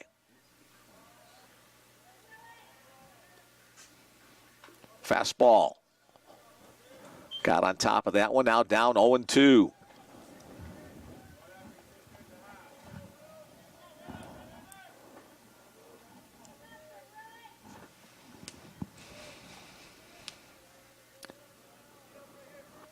Willers from Davenport, Iowa. That's on the east side of the state of Iowa. Sioux City on the very western side, hugging the Missouri River. Breaking ball, nice location on that pitch, trying to get him to chase. Sioux City located right where Iowa, South Dakota, and Nebraska come together, where the Missouri River and the Big Sioux River joined. About 100 miles or so from the Omaha, Bellevue area up Interstate 29. It's our geography lesson for the day.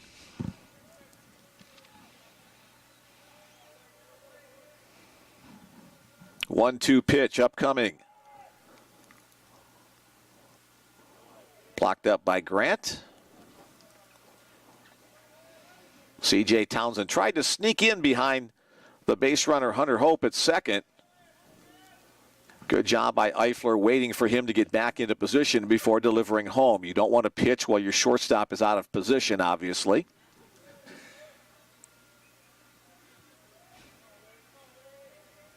Again, trying to keep Hope close. 2-2 pitch, fouled.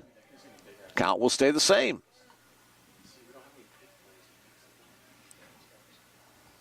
Last year I had a no timing where the guy would just come set. Count one was Mississippi spin and throw. Like if you had a timing pick, you could get this guy.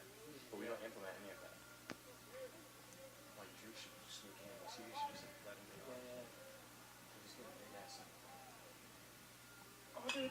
Popped, but out of play. So why do you guys have this as a play last year but not this year? Well, we do, but it's only a bunt play. We don't have like pick plays. Like we don't have any like, all right, we're gonna go on a one load pick right here. Like, we have nothing.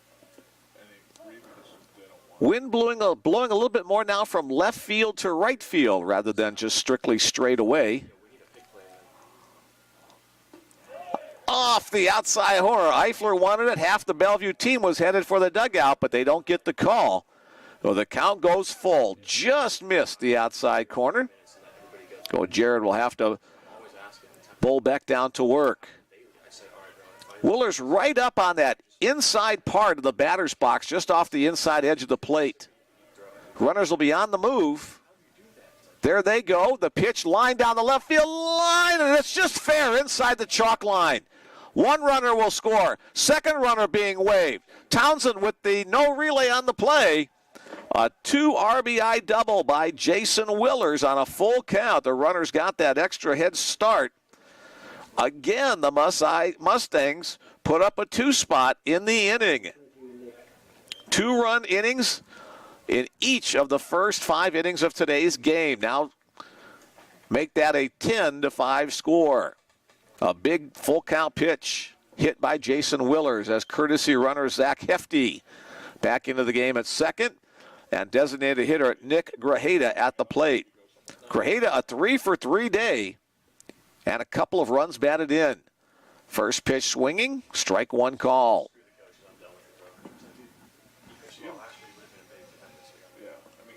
So the Bruins' task continues as they had closed the deficit to 3. Now they're down by 5 once again. That ball just fair. You couldn't see it on the camera, but about a foot inside. I called it a chalk line. It's a carpet line, but you know what I meant. Yeah.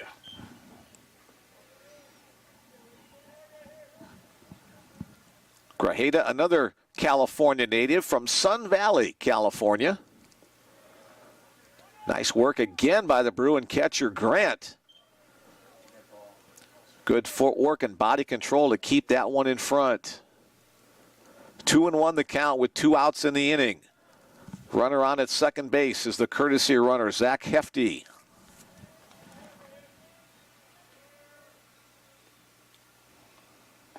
Swing and a miss. Good pop on the fastball by Eifler.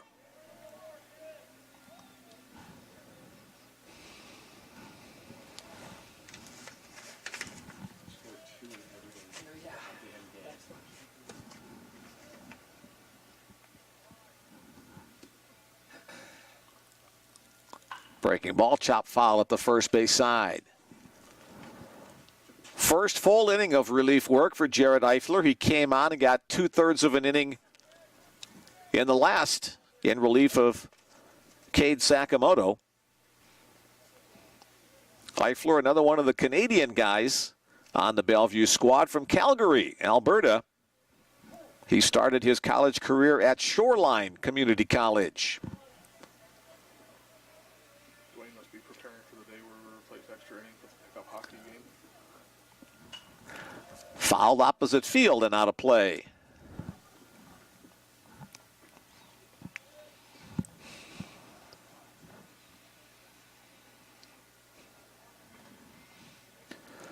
Two balls, two strikes, two out.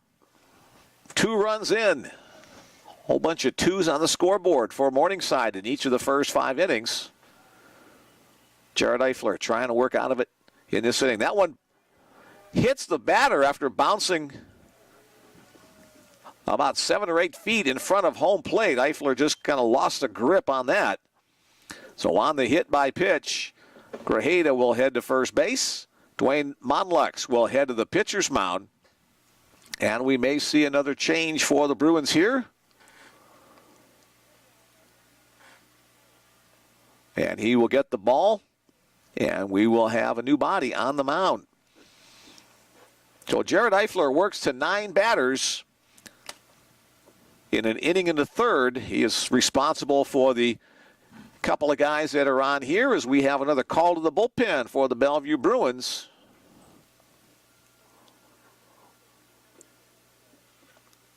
Number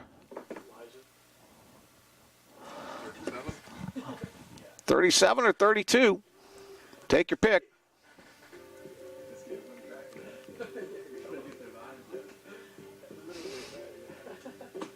Number 37 into the ball game for the Bellevue Bruins. That is Elijah Borson. Will be the 4th pitcher of the day for the home team.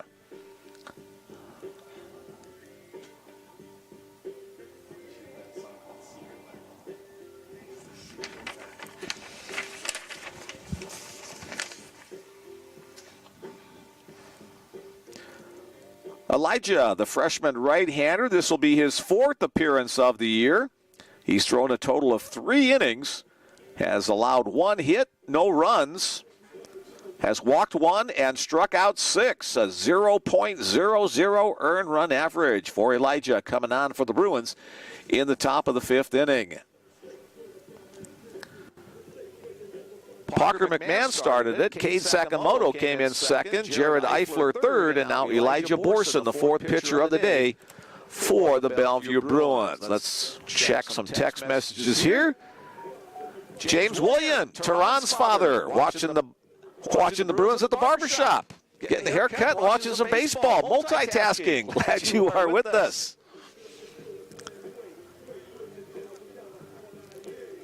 Go Mustangs. From Waite apartment number 1. I'm assuming that's student housing on campus.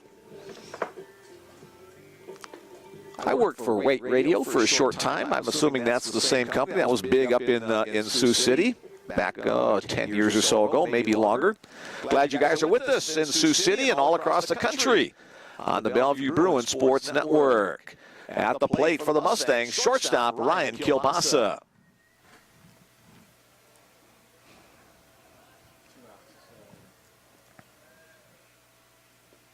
First pitch from Borson, bounced ball 1. Every time I say kielbasa, I think of Polish sausage. Sorry, Ryan, but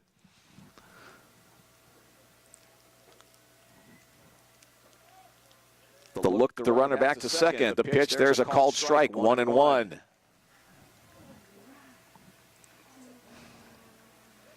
The Polish side of my heritage loves kielbasa. The Czech side loves dumplings and sauerkraut, kanedliki and zeli. Now my stomach will start growling. Here's the 1-1 pitch. Again, a nice work by Grant behind the plate. Throw down to second base as the runner, a little tardy getting back, made it a fairly close play.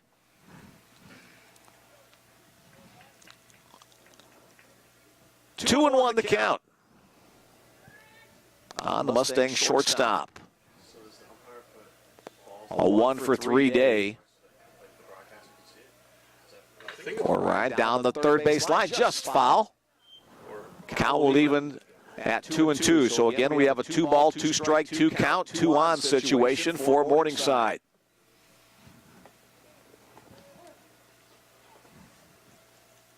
First batter faced by Elijah Borson on in relief in the top of the 5th inning. Breaking ball way wide. Well, the count will go full, so once again, the Mustang base runners will get a jump. They'll be on the move as soon as Borson moves towards home.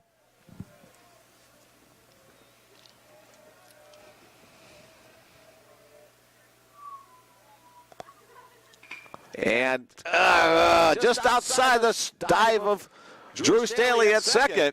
An RBI single on the play for Ryan Kielbasa. And again, we talked about it just a little bit ago. Don't want to leave your infielders hung up there. Borson delivered with Staley out of position, trying to hold the runner back to second, and that's just about exactly where Ryan Kielbasa hit the ball. So the first time today that the Mustangs won't score 2 runs in the inning, they score 3. Nick Rajeda advancing to third on the play, and the next batter is first baseman Aiden Bishop.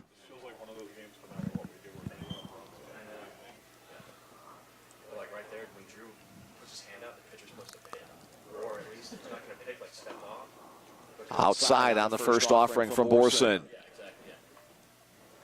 Bishop with a 2-run home run in the 3rd inning, his big contribution on the day. He has struck out the other 2 times he's been up. That one's bounced. Grant keeps it in front. Throw down to second base is not in time. Staley and Townsend were both on the bag. Townsend the one who took the throw, but his tag applied a little bit too late, so the wild pitch moves another runner into scoring position. Grant kept it in front, but it kind of bounced high, allowing Kielbasa enough time to reach safely. Fouled out of play right side. Umpire needs some more baseballs.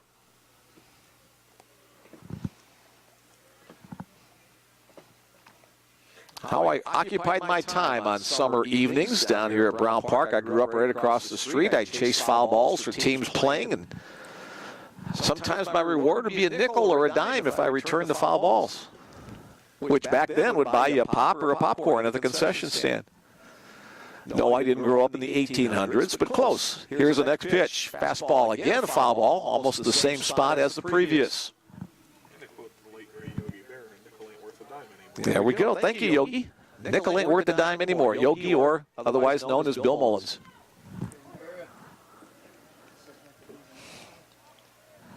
Here's the 2-2 pitch, way wide. Count goes full.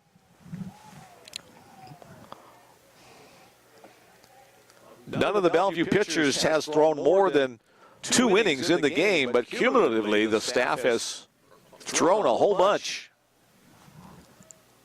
Payoff pitch, that one. Townsend makes a nice stop going up the hole. A strong throw across the diamond to retire Aiden Bishop. The best defensive play of the day. C.J. Townsend in at shortstop makes it to retire Aiden Bishop and retire the side. 3 more runs in the inning, however, for the Mustangs. They get that done with only 2 hits. All of that damage done with 2 outs and 2 runners left on base. After 4.5 innings, the Mustangs 11 and the Bruins 5. More work to do on offense for the home team if they want to keep their winning streak going. 119 total pitches through 5 innings for the Bruins pitching staff. That's spread out amongst 4 different arms. All right, another new pitcher for the Mustangs as well, number 14. So grab the program once again. They'll find out that the new pitcher is Josh Thurman. So back-to-back Joshes on the mound. First Josh Pratt, now Josh Thurman. 4th pitcher of the day for the Mustangs. The sophomore now appearing in 6 games on the year. A 1-0 record with 1 save. He's thrown 10 innings. Has only allowed 2 hits in those 10 innings. 3 runs, all of them earned. Has walked 6 and struck out 10. A 2.70 earned run average. So he is the 8th pitcher of the game combined. Number 14, wearing my old college number back in the days at St. Mary's University in San Antonio, Texas. Thurman, the sophomore from Surprise, Arizona. It's where the Kansas City Royals have their spring training facility. Or they maybe have already gone, or maybe a game or 2 left before they head back out for the start of the Major League season. Lined into right center field, some distance. That's going to short hop the fence. Around first, on his way to second, now kicking in the afterburners, trying for 3. The relay throw, however, is in time. Well struck, but good relay on the play from right field across the diamond to retire Jake Lacey, trying to stretch it to a triple. So credit Lacey for a double on the play, but the 9-4-5 relay retires him at third. Good hustle, but down by 6 runs. May have been smarter to hit the brakes at second. Next up for the Bruins is Logan Grant, who has a high ball to center field. Garcia putting his glove up to shield against the sun, and he'll make the catch for the second out of the inning. So quickly, 2 away in the Bruin half of the 5th inning.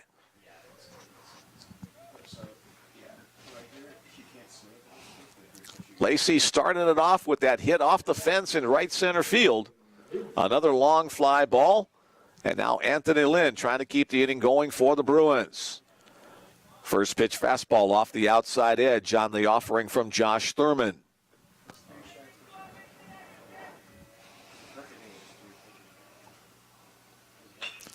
Chopper, 2-hop to third. Glove there by Brancato. His throw, 1 hops the first baseman, but picked over there by Aiden Bishop. And the Bruins go quickly in the bottom of the 5th inning. No runs on 1 hit. There were no errors and nobody left on base as we head to the 6th inning of play. It's the Morningside Mustangs 11, the Bellevue Bruins 5. Runs on the board in every single inning thus far for Morningside.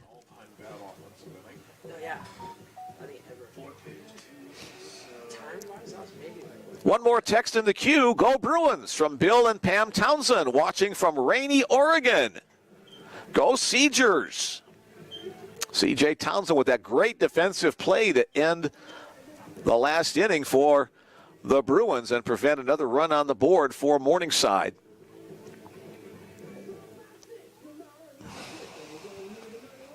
Elijah Borson back to the mound for the Bruins.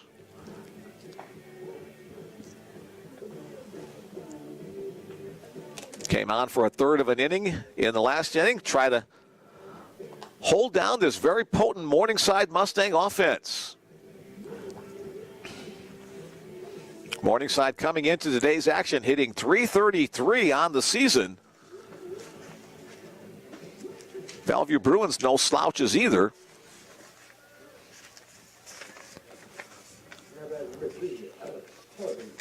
Bellevue hitting .336, a couple of ticks even higher. Here's second baseman Alex Calabrese. Strike 1 on the first pitch from Borson.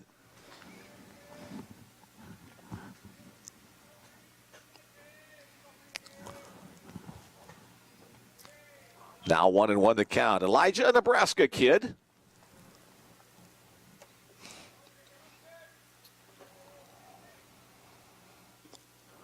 Now 2-1, and that slider from Cairo, Nebraska. Spelled like Cairo, but I'm almost positive they pronounce it Cairo there. Down low, 3-1. Nebraskans don't know how to pronounce Norfolk either. Our own unique twist here in the Midwest. That one's fouled off the bat, right on the inside corner of the plate, so the count goes full on second baseman Alex Calabrese. A 2-hit day thus far for Calabrese. Bruins trying to get a goose egg on the board for the Mustangs, but again, for the 6th consecutive inning, 5 of the 6, excuse me, leadoff man gets on in the last inning. In the 5th, it was the only time the Mustangs didn't get their leadoff guy on. So the walk to Calabrese will bring up center fielder Brian Garcia. Garcia 1 for 3 at the plate. Breaking ball stays upstairs.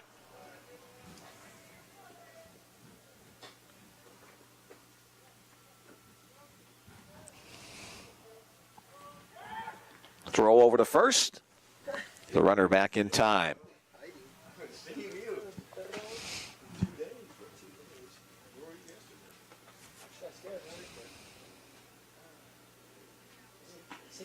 Way wide.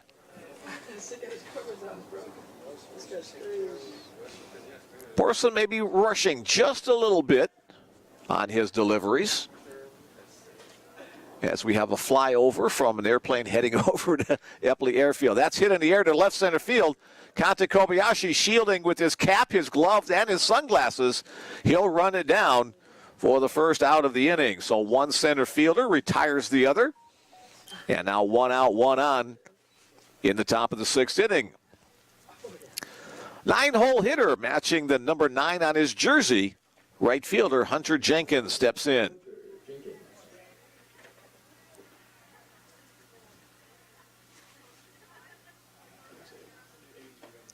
Called strike 1 on the first pitch from Elijah Borson.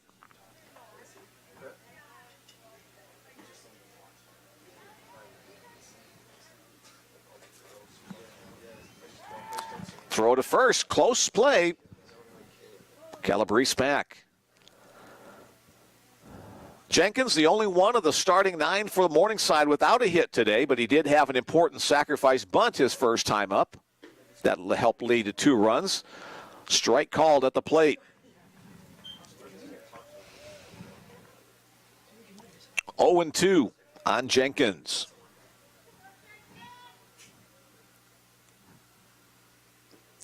Bounce, block. Thought about the throw behind, but the runner scampers back. Yeah, the wind's now pretty much blowing straight out as it was in the beginning of the game. For a while, we had a little bit of a crosswind left to right. Foul back. Count remains 1-2.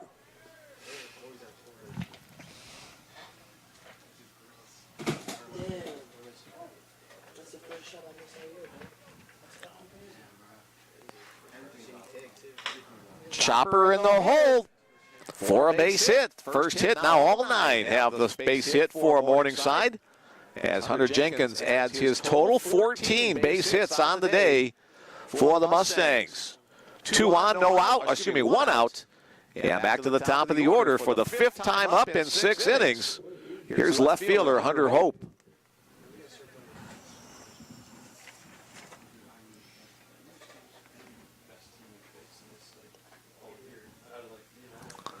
Hunter Hope from Sioux City, Iowa, but again a trip to the mound by head coach Dwayne Monlix, and we will have another pitching change for the Bruins. The 5th pitcher of the game coming in from the Bellevue bullpen. And it looks like it is number 3, Zane Layden. Will be the 5th Bellevue pitcher today, Zane Layden. Zane, a freshman right-hander out of Firth, Nebraska. So Cairo, Nebraska gives way to Firth, Nebraska.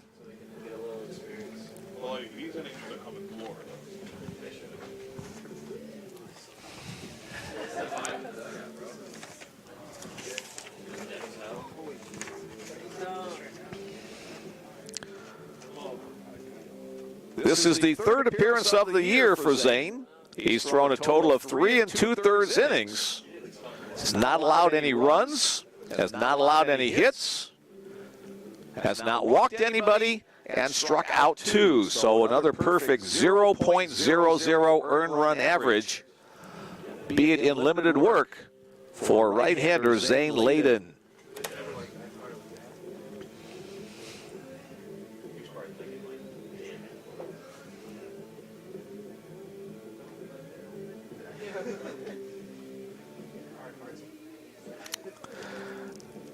Another text from the Waite apartment number 1. Simon, do the dishes for the Stangs.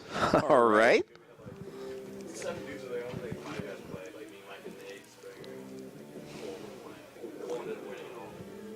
Again, that text message number, if you'd like to join us this afternoon, 402-515-7654.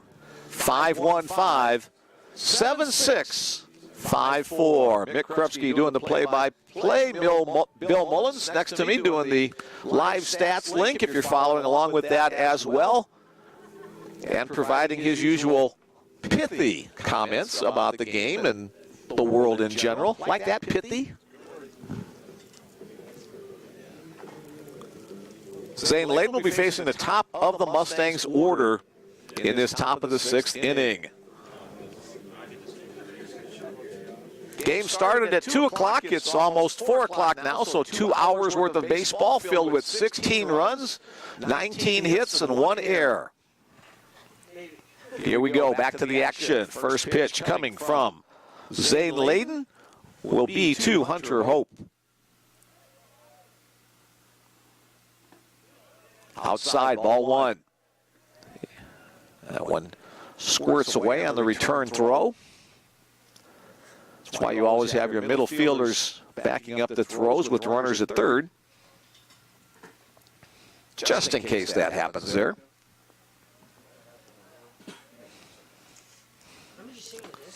Sidearm slinging fastball stays wide.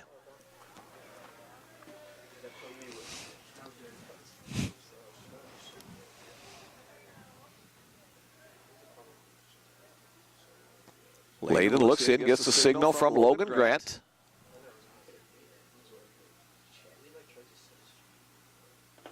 There's a called strike, top of the zone, now 2-1. Kind of a three-quarter arm delivery from Layden.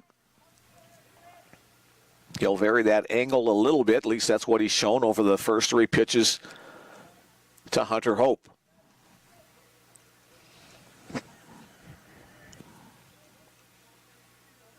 Way wide, that one gets through for a wild pitch. And we'll move Calabrese up to third and Jenkins to second on the play. So again, scoring opportunity for the Mustangs.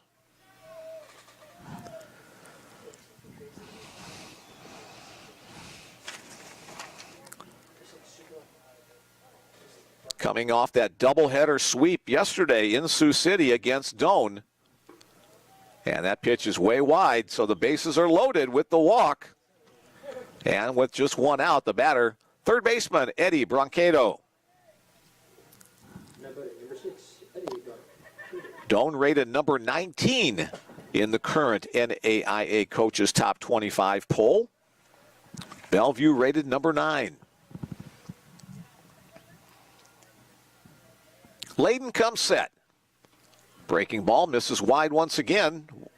1-0 the count. Bellevue hoping to get a double play ball in this situation. Brancato hoping to hit something to the outfield. Now 2-0.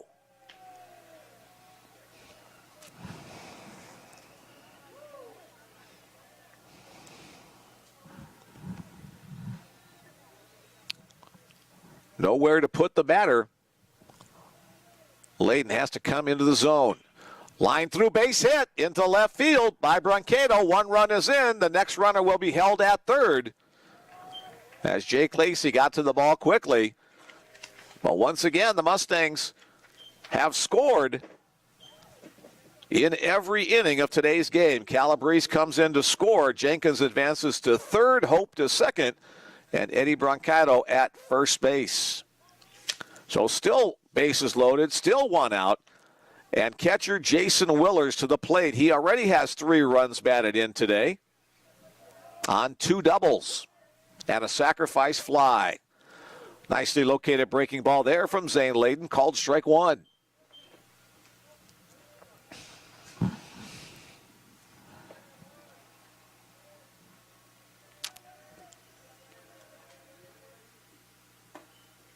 outside. 12-5 our score. 12 runs on 15 hits for Morningside. 5 runs on 5 hits for Bellevue. Morningside batters have had a field day. Fouled off the bat on the half swing by Willers.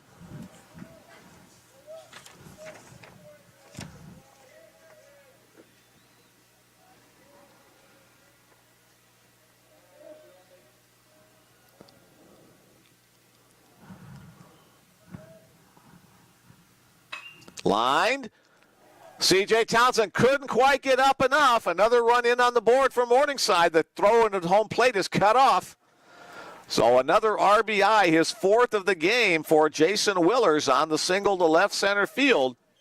Jenkins scores the run. Hope to third. Brancato to second. Pitch run number 15. And it's been a merry-go-round for the Mustangs. Courtesy runner Zach Hefty checks in at first base. Number 22. And up comes designated hitter Nick Grajeda. Grajeda with a 3-hit, 2 runs batted in day.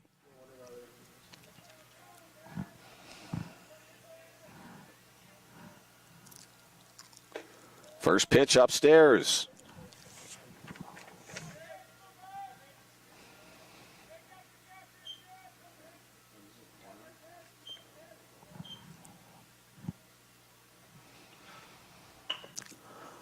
To second base, Staley to Townsend, over to first, in time. The Bruins complete the 4-6-3 double play to get out of the inning. 2 more runs across on the inning. On 3 hits, there were no errors, and 2 left on base as we head to the bottom of the 6th inning. Morningside Mustangs 13, the Bellevue Bruins 5. This is the second most runs that the Bruins have given up this season. The only time was back on February 19th against Science and Arts of Oklahoma. The Bruins lost 14-3 in that one. So the Bruins hoping not to better that mark. And the Bruins batters with some work ahead of them, trailing by 8 runs. Josh Thurman stays on the mound for Morningside for his 2nd inning of relief work. Grade, Richardson, and Serrois, the first 3 scheduled to face him in the bottom of the 6th. One more text in the queue. Go Stangs from the Hanson family, watching the game from Ankeny, Iowa. Ankeny over there in the Des Moines area. Glad you guys are with us today. I'm sure you're enjoying the broadcast with the Mustangs doing so well. 13 runs on 16 hits, 1 error. 5 runs on 5 hits, no errors for the Bruins.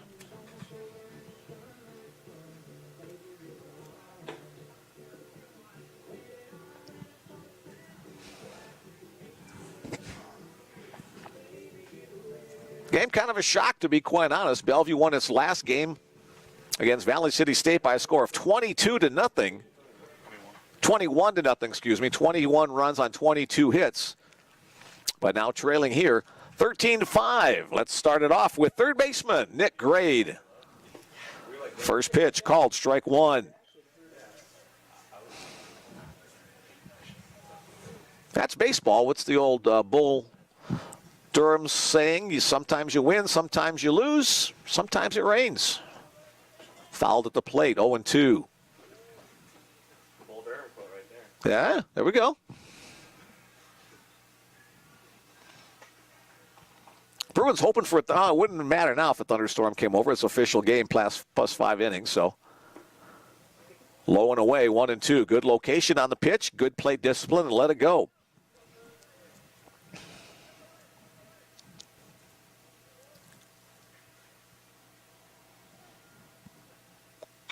Little chopper, might be a tough play. Third baseman Brancato charges his throw just in time to retire Nick Grade, hustling down the line.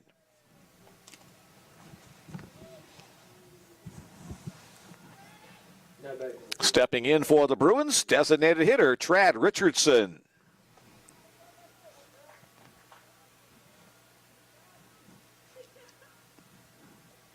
Catcher Willers sets up on the outside part of the plate. The pitch comes inside and low, ball one. Trad in that designated hitter role today. Got a single his first time up. Chopped over near the third base dugout.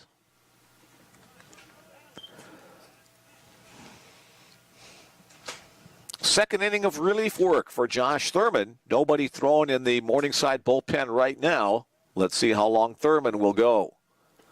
Breaking ball stays in. 2-1 the count. Bruins trying to get something going, trailing by 8 runs. 12 outs remaining for the Bruin hitters. Upstairs.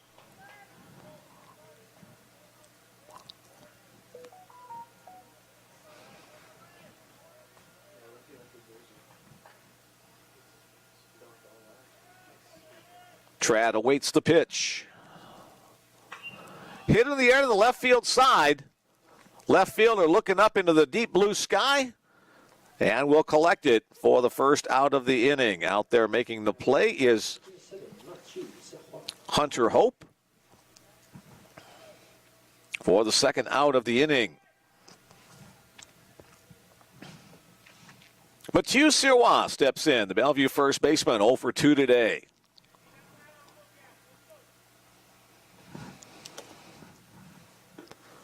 Outside on the first pitch from Thurman.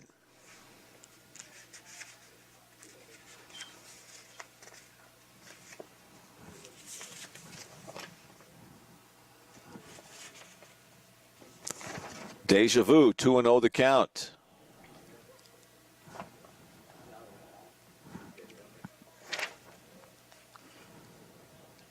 Mathieu started his college career at Clarendon College. Second year as a member of the Bellevue Bruins squad. Lays off that, ahead in the count now, 3-0. Bruins need base runners, so he'll probably have a take signal here.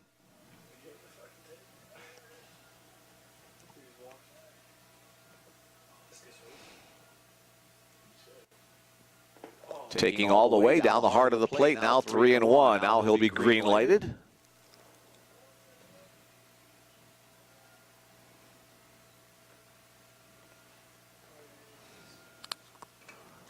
Had a good cut on a pitch on the outer half. Fouls it back to the net. The count goes full.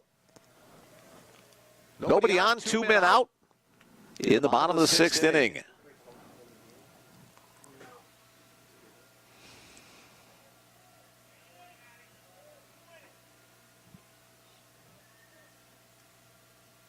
Breaking ball swung on and missed. A good job on the mound by relief pitcher Josh Thurman to retire the Bruins in order in the 6th.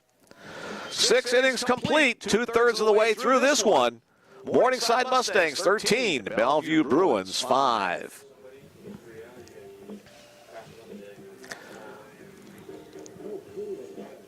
Bellevue fans, we want to remind you that the Bruins return to conference action in the North Star Athletic Association this weekend. Saturday and Sunday doubleheaders against Dickinson State. We don't exactly know where and what time the Saturday doubleheaders will be, as there's a conflict here at John Stella Field with Omaha South High School. The Packers also use this field, and they are in the Omaha Metro Conference baseball tournament this week.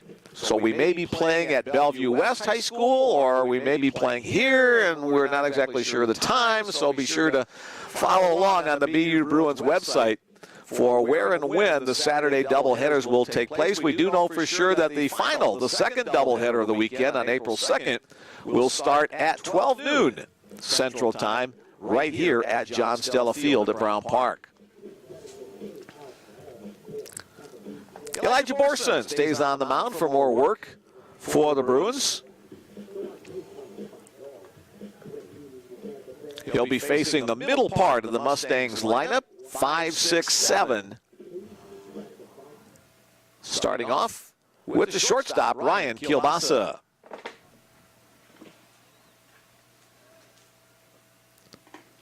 Outside fastball, ball one.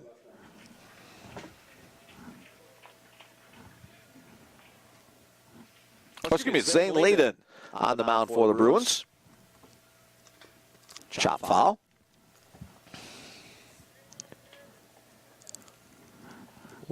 Layden came on in relief of Elijah Borson. I filled up all the slots on my scorebook here for pitchers, so I had to put Zane's name on the other side of the line. Nice movement on that breaking ball, but misses low and away. 2-1 the count.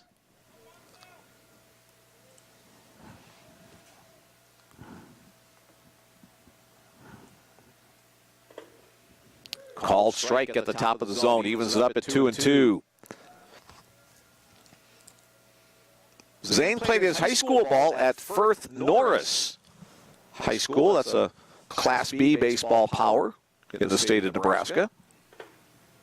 Up and in, count goes full.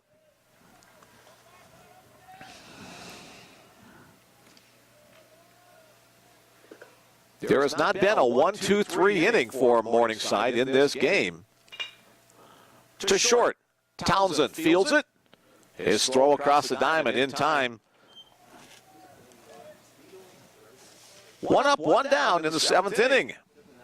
Maybe this will be the first 1-2-3 inning. Morningside has had a minimum of 6 batters in each of the previous 6 innings. First baseman Aiden Bishop steps in. 1 for 4, but that one was a home run. Pitch inside, ball one.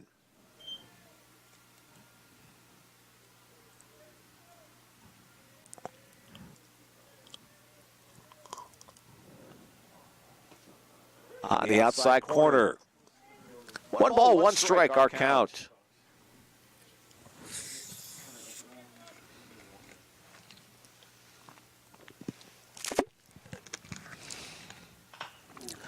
Breaking ball off the top of the bat. Grade charges.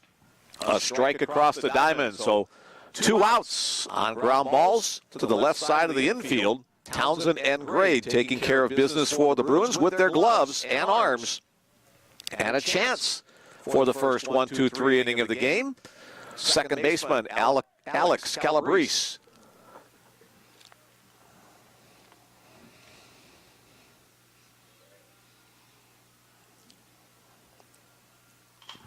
Popped up right side. Sirwa gives it a look, but it'll be well up onto the hill behind the field. The sun's starting to move towards the western sky, so left field not so much the sun field now. Center field and right field will have to contend more with the sunshine. Nice location. Inside ties up Calabrese. Strike 2 the count.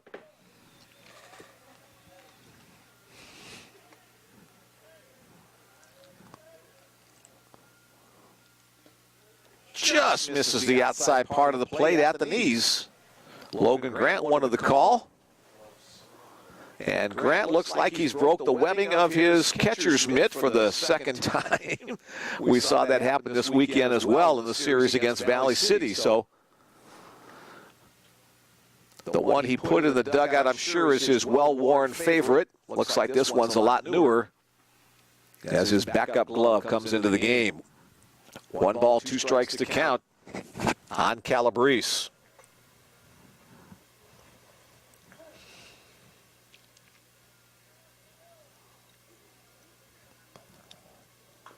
Chopper, Calabrese stays alive.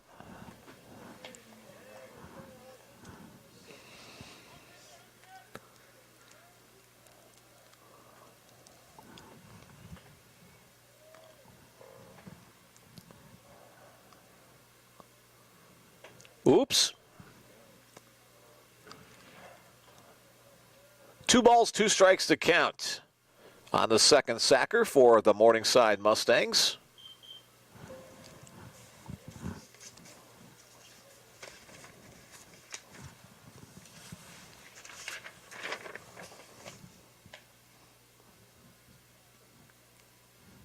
Calabrese, an Omaha kid, went north to play his ball up Interstate 29. Again, just off the outside corner. Calabrese either has a real good eye or he's been real lucky. Or it could be both. Full count. Payoff pitch upcoming from Zane Layden to Alex Calabrese, and it is wide, ball 4. So we don't get that 3-up, 3-down inning as we had hoped. Center fielder Brian Garcia next up for the Mustangs. Garcia singled and scored his first time up as part of a 1-for-4 day. Called strike.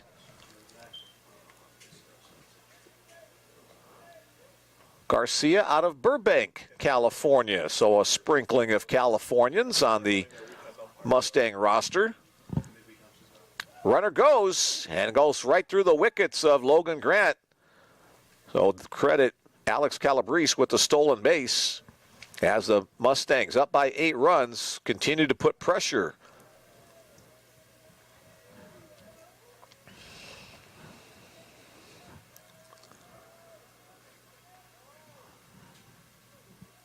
One the count on Garcia, now 2-1.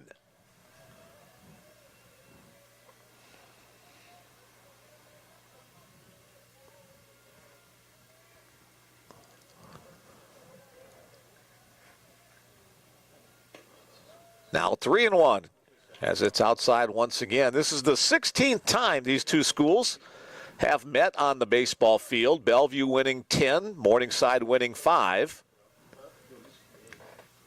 Oh, excuse me. Bellevue, make that the 31st time. I'm reading the wrong stat line.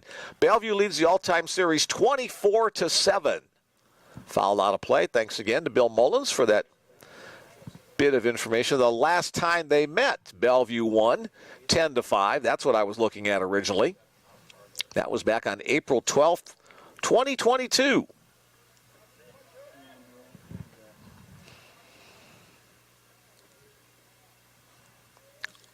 The double look to hold the runner. Swung on and missed. The strikeout retires the side. No runs on no hits. There were no errors and 1 man left on base. 4 men up in the inning.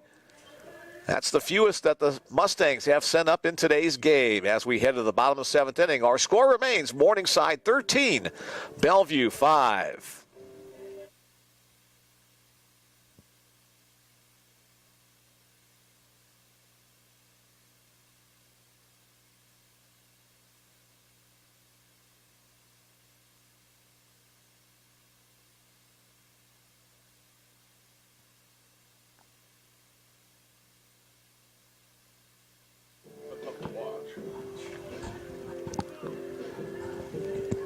Back to the mound for the Mustangs goes Josh Thurman as he begins his 3rd inning of relief work. He's only had to face 6 Bellevue batters. He gave up a leadoff double to Jake Lacey, the first man he faced, but then Lacey thrown out trying to stretch it into a triple. And the next 5 batters after him have all been retired. So it'll be Staley in the top of the order for Bellevue in the 7th inning. Scheduled 9-inning contest, so the Bruins still have some at-bats to work with.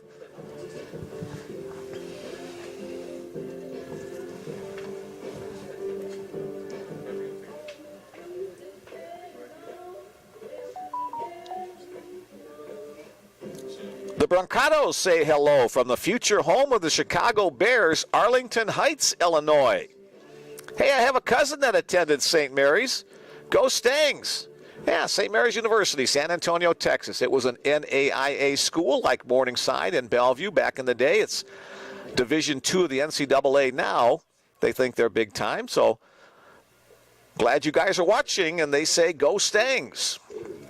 All right, here we go, hoping the Bruins have some get up and go in them in the final 3 innings. Second baseman Drew Staley to lead it off here against Josh Thurman. First pitch down low, ball 1.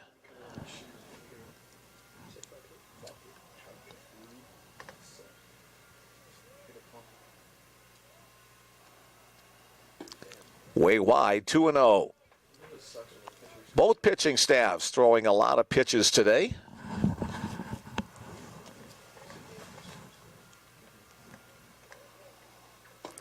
Staley taking all the way as the Bruins need base runners. That's a called strike, 2-1.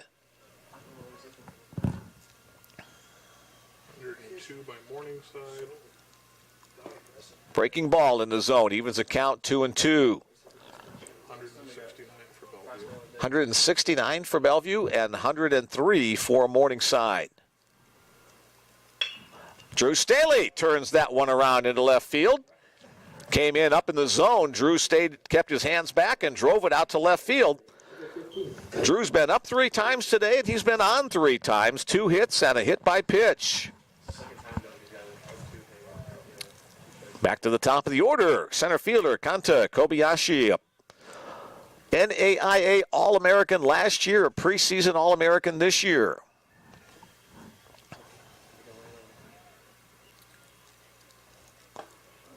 Called strike 1 on the first pitch to the native of Tokyo, Japan.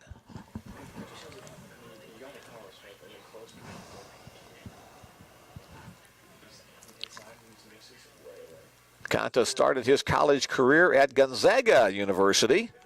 Score was 8-6. That's a ball. School most people recognize for their basketball prowess. But there were a couple pitches last week that were called strikes too.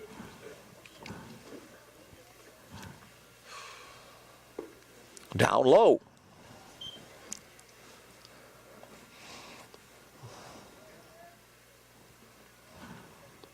Kanta, one of several Bellevue players last year who made the North Star Athletic Association first team squad. Line drive right back up the middle. Almost hit Thurman on that comebacker. So Kobayashi picks up his second hit of the day. And the Bruins have a little something going in the 7th inning. Back-to-back base hits by Staley and Kobayashi. That'll bring to the plate shortstop C.J. Townsend. Townsend 0 for 1 after coming in with the injury to Brendan Luther. He does like his small ball.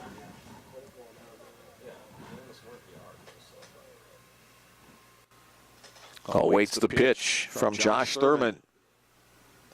Breaking ball upstairs.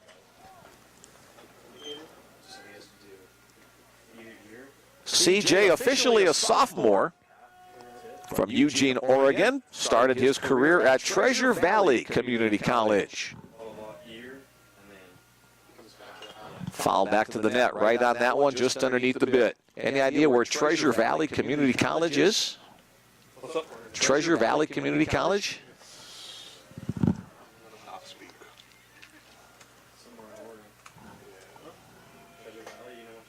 Ontario, Oregon. Ontario, Oregon. Not Ontario, Canada, but Ontario, Oregon. Line foul, right side. Thank you, Bill.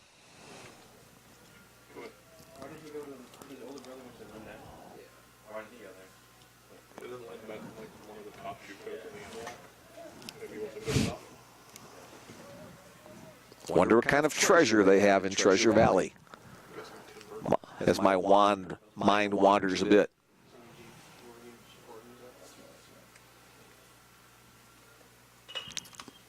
Popped up into shallow right center field.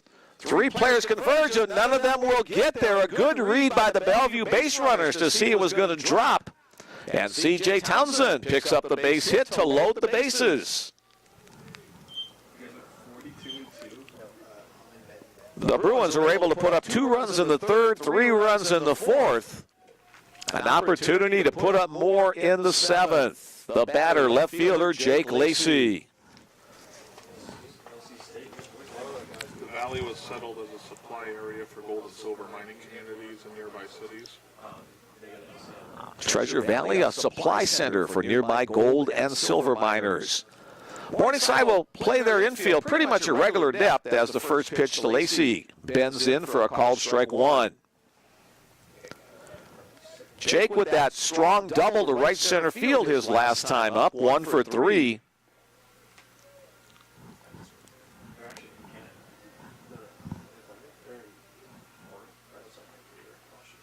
Lays off that breaking ball.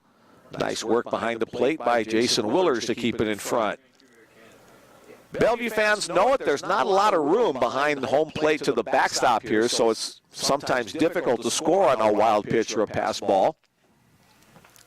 Alerting you Morningside fans of said fact. Nobody out. Line into left center field. That one is going to drop once again. Here comes Staley to score. Kobayashi comes in to score as well. Jake Lacey with a 2 RBI base hit. And the Bruins close the distance to 13-7. A good read on that by Kobayashi. He saw it was going to fall. So he came around third base and scored as well. Townsend had to hold up at second. So still nobody out. Still 2 base runners on. And the batter, the catcher, Logan Grant. Bruins now with 9 hits. It's 2.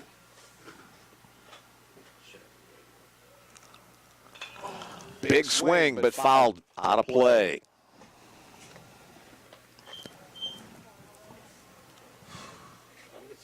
Grant 1 for 3 today.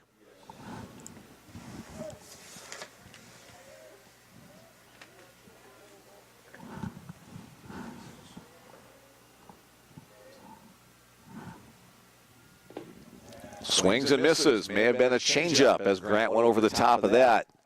Logan with 25 runs batted in on the year. Does have a couple of knocks as well.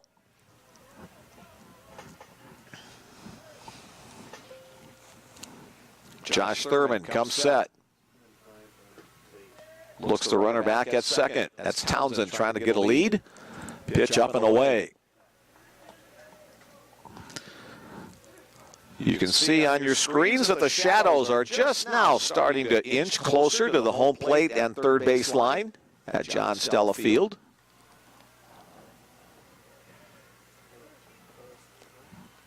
One-two pitch. Down low, 2-2.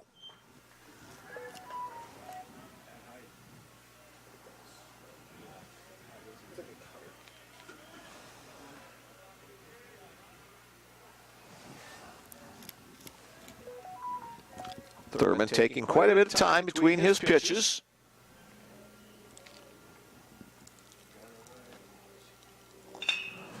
Grounded to second. Calabrese will go to second base for the lead out. The return to first will not be in time. Calabrese went a long way to his left side to field that ground ball. Gets the lead man at second. That's Lacey going down. So 4-6 retired there.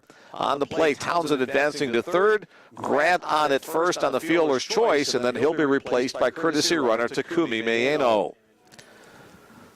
Got all that? It means 1 out in the inning now. Runners at the corners for right fielder Anthony Lind.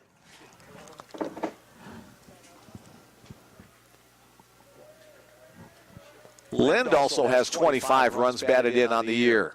First pitch swinging, foul out of play, right side.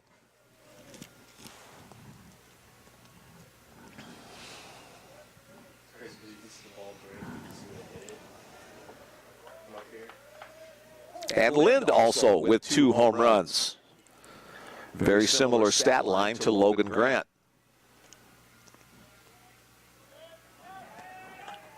Mayeno dives back to the first base bag.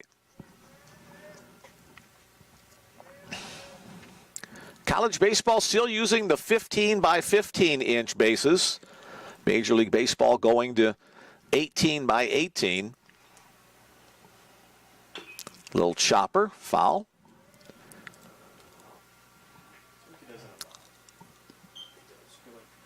Morningside plays their games in the minor league facility in Sioux City used by the Sioux City Explorers. So minor league teams have gone to 18 by 18 bases too. So if that's where you're playing, you use whatever bases they have down on the field, which are probably 18 by 18s as well. That one's hit in the air to deep left center field. Couple outfielders chasing. They get to the warning track. Garcia reaches up and makes the catch at the top of the fence. Center fielder Brian Garcia at the yellow plastic stripe on the top of the fence, reaches up and catches it. I don't think it was over the fence, but it was at the fence to rob Anthony Lind of a home run, but he will get credit for a run batted in on the sacrifice fly as C.J. Townsend tags up and scores from third. A good defensive play keeps the Bruins from adding more than the one they did get. Here now, third baseman Nick Grade swings and misses at a breaking ball. No action in the Morningside bullpen at this point. Oh, sorry, I couldn't see because of the screen there. A right-hander throwing down there.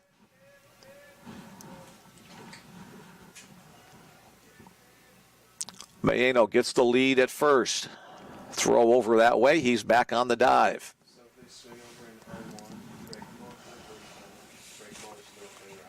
Takumi, a team-leading 9 stolen bases. That's actually tied with Jake Lacey.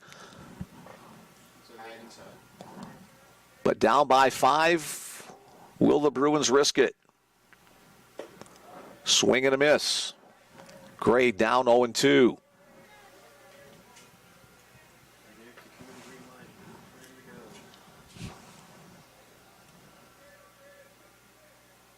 Been sunshine all afternoon long with a light breeze blowing straight out. That one's hit in the air to center field. That's going to drop for a base hit. Garcia has to play it on the hop. Mayeno round second. He will get to third standing up. And the Bruins keep the inning going behind the single from Nick Gray to put runners at the corners once again. Now that is number 13, Trad Richardson. Here's Trad Richardson in the designated hitter spot, but first, a visit to the mound from head coach Adam Boovey to talk with his pitcher and infielders and make the move to the bullpen. Adam Boovey had a nice professional baseball career. He was part of the Pittsburgh Pirates minor league organization, making it all the way up to the AAA level. All right, coming into the game, number 16 for the Mustangs, Jackson Stephen will now be the new pitcher.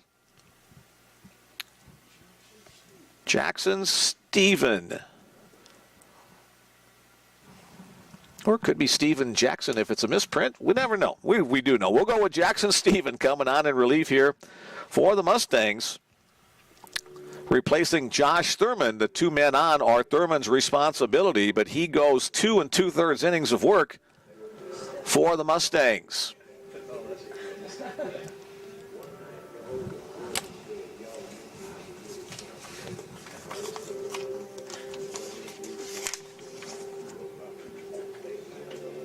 Jackson Stephen is a sophomore. This is his 7th appearance of the year. He has worked 7 innings. He's allowed 12 hits, 6 runs, all of them earned, has walked 3, and struck out 5. 7.71 his earned run average. He'll get his warm-up tosses as the Bruins have scored 3 in the inning, hoping still some more to come. Great Plains Athletic Conference preseason coaches poll was conducted just like in the North Star. And of the 11 schools, Morningside was picked to finish in 5th place in the conference. Concordia got the most first place votes, then Doane.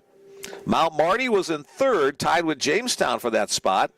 Morningside, we said, was 5th. Then Briar Cliff is 6th, the team that Bellevue defeated in a 3-game set earlier this year. Northwestern 7, Midland 8, Dort 9, Dakota Wesleyan, who the Bruins defeated 2 weeks ago here, and then Hastings rounding out the number 11 spot. All right, here is Trad Richardson in the big spot for the Bruins on their comeback efforts in this one.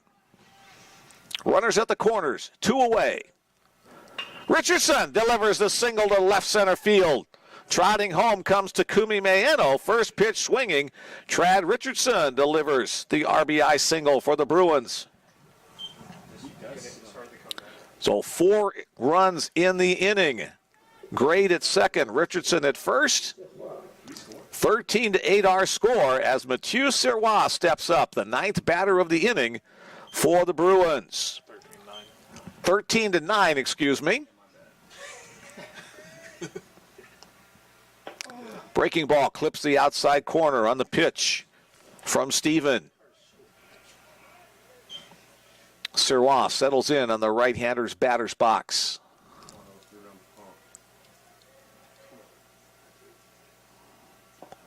Comes up empty on the big swing. The throw behind the first base. Just back in time is Trad Richardson.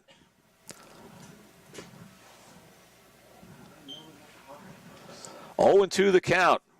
Sirois has to go a little more defensive here, protecting the plate. Drew Staley, who started this inning off with a base hit, awaits on deck.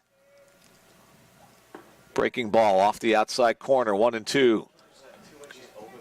Good eye by Mathieu. Good location on the 0-2 count by the pitcher, Jackson Steven. 5th pitcher of the game for Morningside. We're in the bottom of the 7th inning.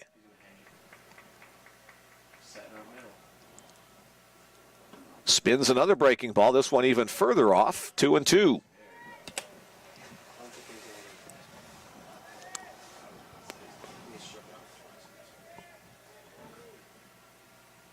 Starting pitchers are the 2 pitchers of record at this point in the game.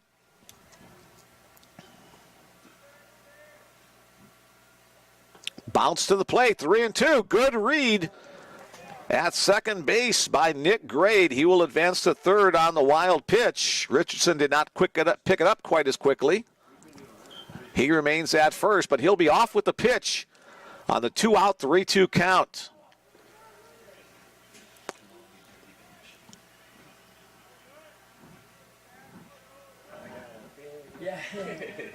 Steven gets his signal from catcher Jason Willers.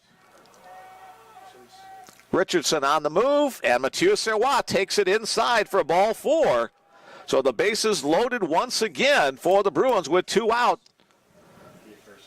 And it'll be Drew Staley stepping to the plate for Bellevue. Staley up 3 times, on 3 times. 2 hits, 2 runs scored, and 1 RBI. Extra base hit would make this game very interesting. Breaking ball low and away. Now the top of the order on deck. But first a visit from catcher Willers to his pitcher. And the assistant coach comes out from the Morningside dugout as well. Not sure if they want to talk about signals or just something mechanic-wise. Well, the Bruins have picked up 4 runs in this inning on 6 hits,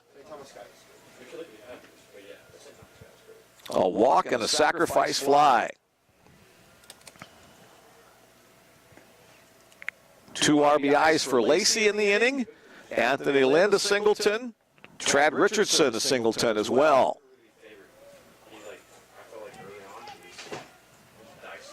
Staley back into the batter's box.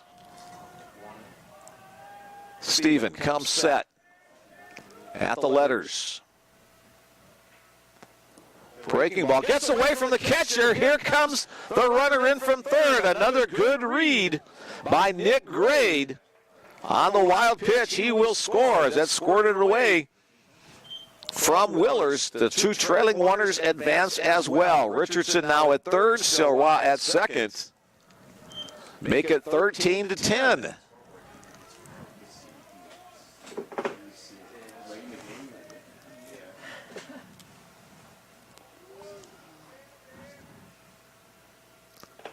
Pushed off the play once again.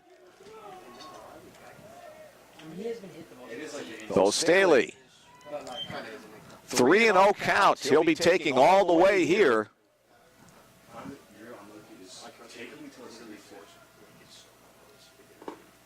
Called strike. Maybe thinking about taking here as well as a southpaw loosening up in the Morningside bullpen.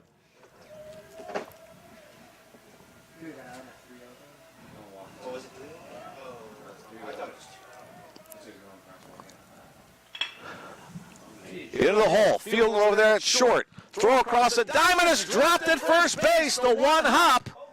The run will score for the Bruins. That's Trad Richardson who will come across. Staley reaches first. Bill's thinking he's the official scorer. Shortstop Ryan Kilbasa had to go a step or two to his right-hand side. Planted a one-hop throw to first base. Looked like it was a throw that could have been pretty easily handled on a long hop, but Aiden Bishop couldn't corral it. And it'll be considered an infield hit and an RBI for Drew Staley as the Bruins have closed it to 13-11. Staley the runner at first, Sirwa the runner at third. Meanwhile, a call to the bullpen once again for the Morningside Mustangs as they bring in their sixth pitcher of the game. It'll be number 19,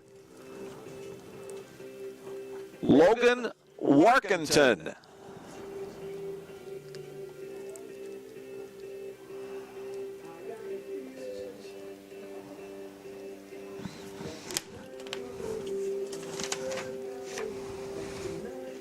Logan Warkentin, a sophomore southpaw. This is his 8th appearance on the year.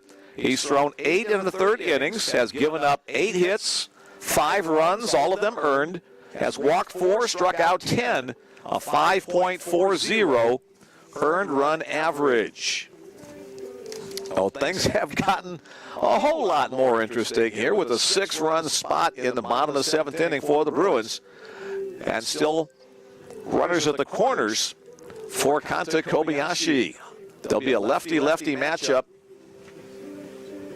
when Workington is ready.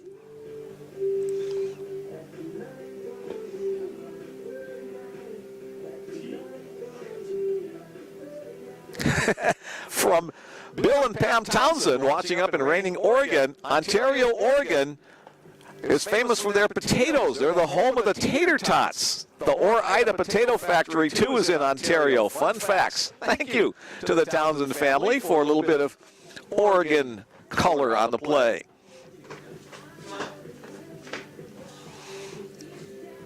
That's the kind of stuff we love. You know, we make these broadcasts educational as well as sports-oriented.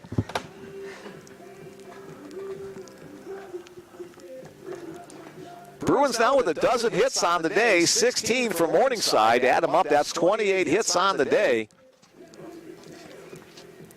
Makes for a long ball game, but it's been kind of exciting here over the last couple of innings or so as the Bruins coming off the mat.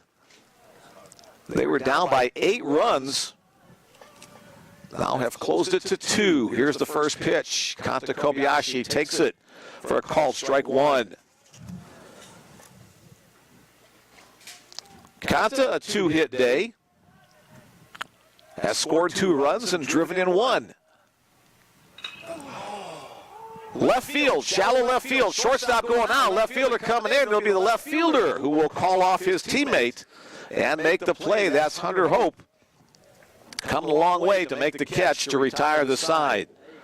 But 6 runs do score in the inning on 6 hits. There were no errors, 2 men left on base. 7 complete innings in the book. Our score, the Morningside Mustangs 13, the Bellevue Bruins 11. Not exactly a football score, but football-tight numbers as both teams running around the base paths with abandon today. 24 runs in total for the 2 teams. Staying on the mound for the Bruins is number 3, Zane Layden. It's a little bit of me.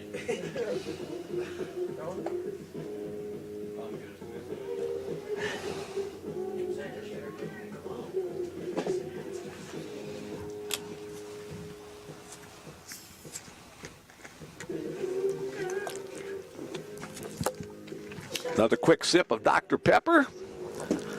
And my throat's good for 2 more innings. Hey, how about extra innings today, huh? Why not? 2 hours and 45 minutes to get through the first 7. A lot of pitches, a lot of runs, a lot of hits.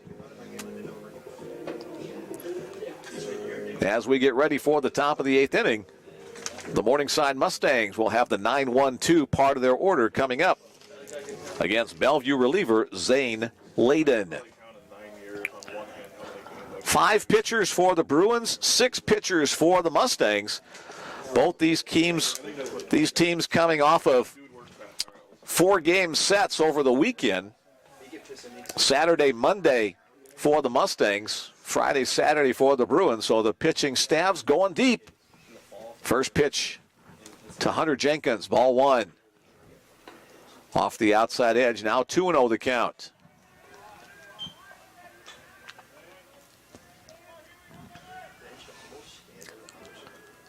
"24 runs, 28 hits combined. Outside once again. And again, every Little League coach you've ever had in your life is screaming, don't walk the leadoff hitter. Let's see if Layden can come all the way back. There's a nice start on the comeback. 3-1.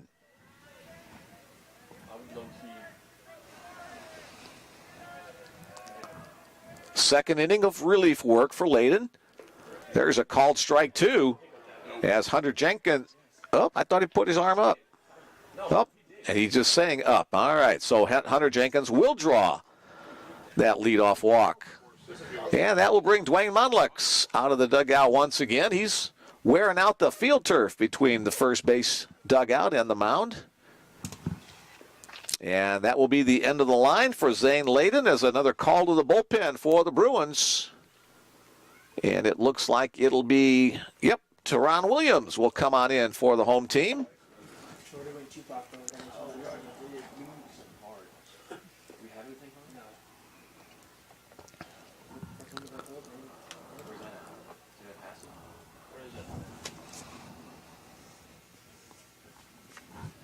Teron wearing the number made famous by Jackie Robinson.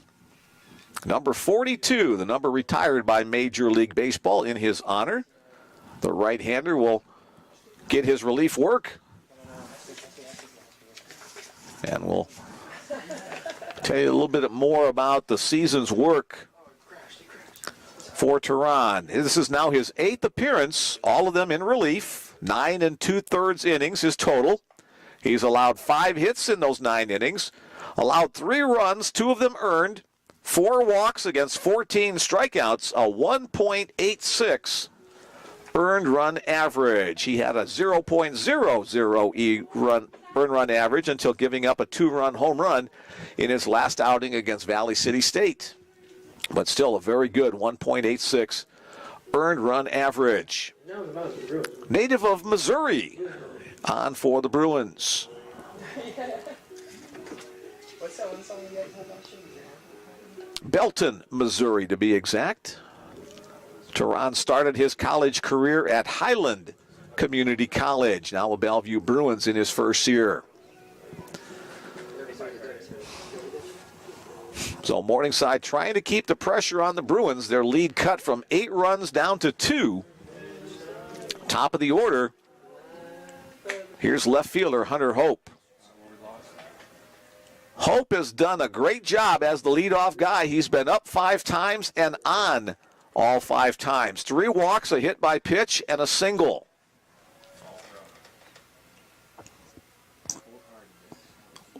Here's the first pitch from Williams, a breaking ball, called strike 1. Hopefully Teron's dad is done with his haircut. He's watching the action. I could still be in the barbershop watching it there. There we go. 0-1 the count on Hope. Hunter Jenkins, the runner at first. Snap throw over there. He's back.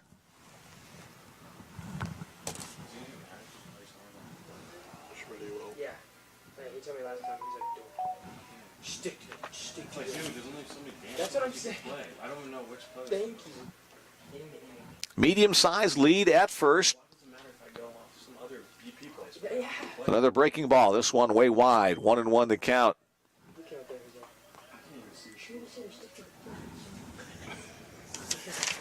Signs given by Adam Boovey. At least once or twice. was like, dude, we've heard this song every game. I asked Coach Boovie if he was related to former Hastings coach Jim Bovee, spelled the same way, B-O-E-V-E, but they are not related, different pronunciations. Chopped on the ground and through into left field. A four-hopper by Hunter Hope through the left side of the infield, so he's perfect on the day with getting on base, advancing to Hunter Jenkins to second. Just enough to get past the outstretched arm of Nick Grade at third. Let's see if the bunt might be on here for third baseman Eddie Brancato. Mathieu Serrois, the Bellevue first baseman, playing up on the grass. Nick Grade the same at third.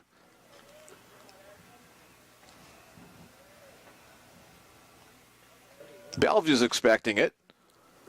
Bruins showing a wheel play at second. The throw behind sends the runner Jenkins back to the bag. A play that was performed just to kind of see if the batter would give away something early. Again, the long look down between the batter and the coach. Again, the signals.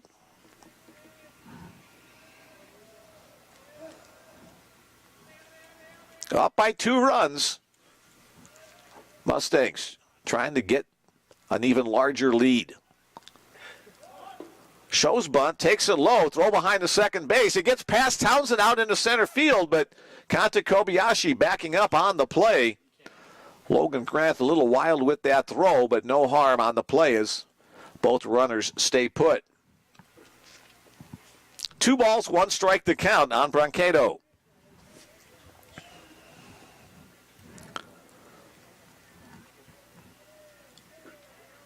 Two hits on the day for Brancato.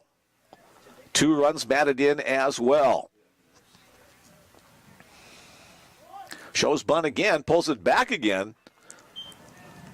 So now 3-1 the count.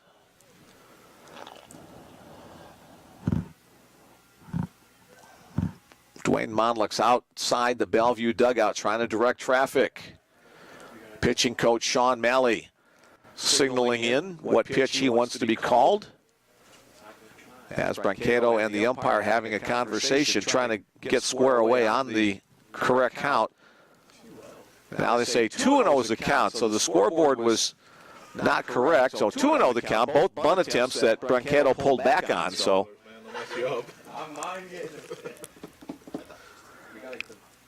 Williams comes set at the letters. The look, the pitch on the outside corner for the called strike.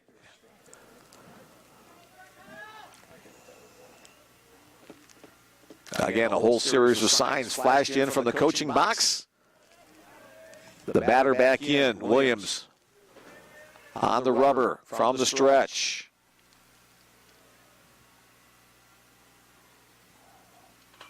Fouled out of play on a sweeping breaking ball. 2 balls, 2 strikes, 2 on, nobody out, 2-run ball game.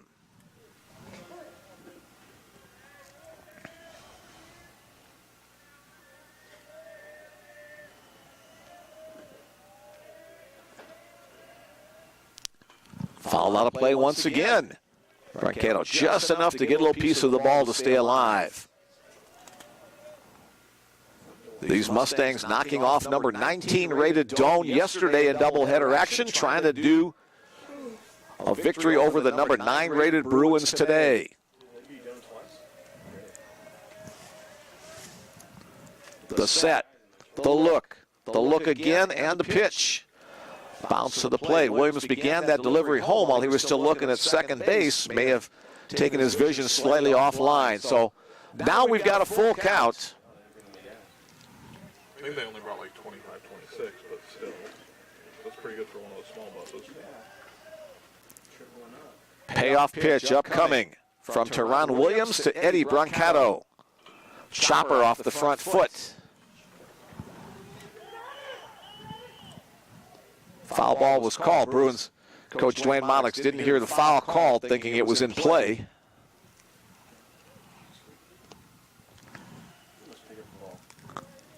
Wound wound up about 2 inches fair up the first base side, but the foul call had been made.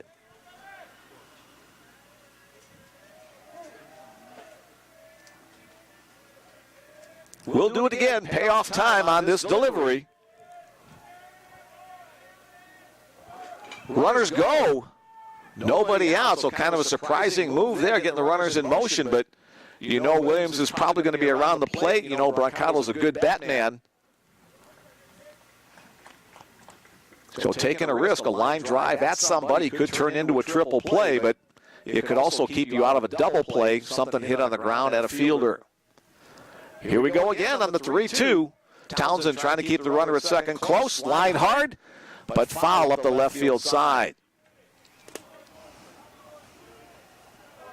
So the battle continues between Williams and Brancado. Here comes the fourth 3-2 pitch. He's looking for that ball. So he's like anything out of the zone.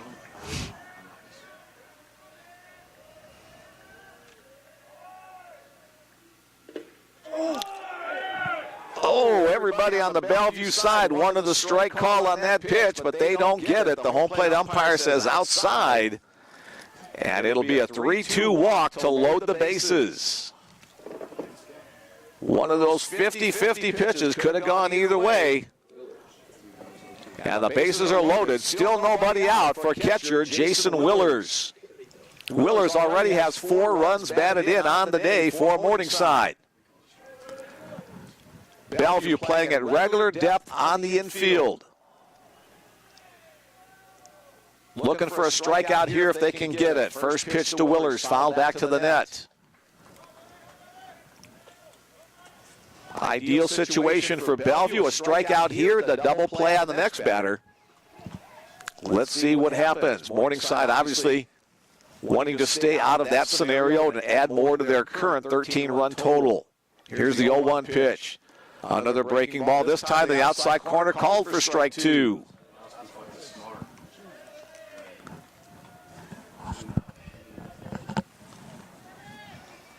Let's see where Williams will try to locate this pitch, up 0-2. Will he go up? Will he go out?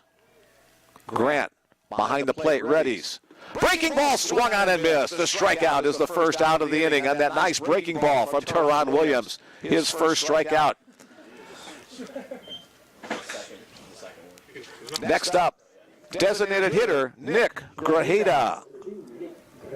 Grajeda with 3 hits on the day and 2 runs batted in. So the Bruins still not out of this situation. Looking for a ground ball hit right at one of the Bruin infielders. Williams comes set. First pitch misses away.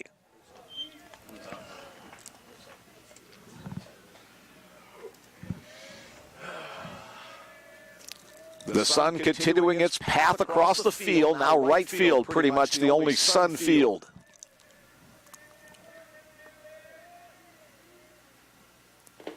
Low, ball 2. No place to put Grajeda. Big strikeout on the last hitter. Williams. Working from the third base side of the pitcher's rubber. Big 2-0 pitch. Now 3-0 as that one misses wide. Williams takes a little time, steps back off the rubber. Expect Grajeda to take all the way here.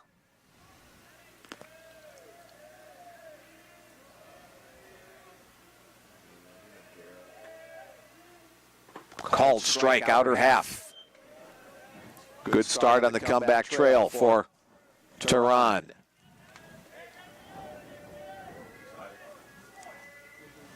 Looking to be in the zone once again.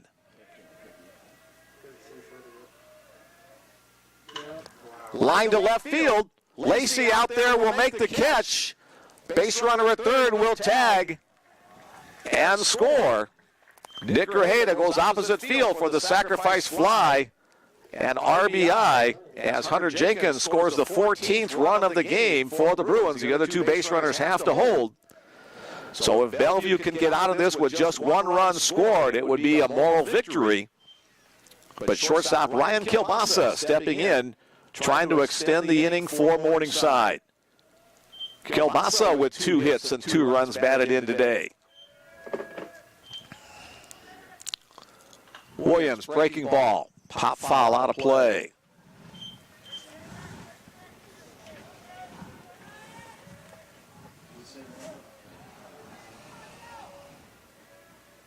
There's 2 out.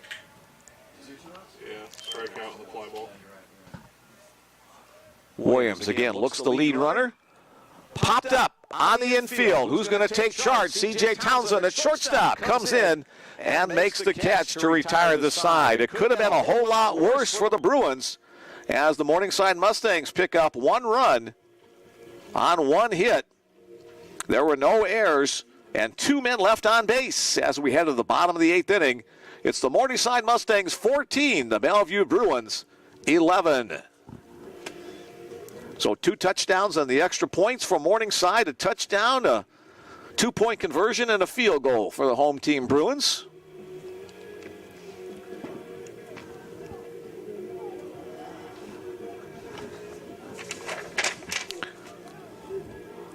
As Logan Workington continues on the mound, he came in relief in the last inning for the Mustangs. Bruins with a 6th spot the last time they were up. They need at least 3, or hopefully more, for their final 2 innings at the plate. It'll be Townsend, Lacey, and Grant, the 2, 3, 4 spots in the order for the Bruins. All right, one final time we'll give that text message number, then we'll focus on the rest of the game. 402-515-7654. Mick Krupski here bringing you the play-by-play alongside with Bill Mullins and a cast of Bellevue baseball players up here in the press box as well. Here is C.J. Townsend. Townsend 1 for 2 today. First pitch called strike 1. Townsend part of that 6-run inning last time up, singled and scored a run. Shows bunt, trying to bunt his way on for a base hit. Pitch stays up in the zone, 1-1 to count. Up out of the zone to be correct.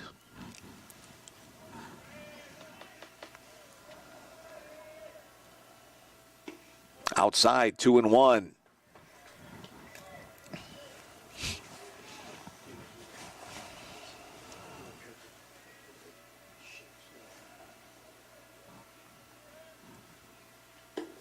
Three and 1.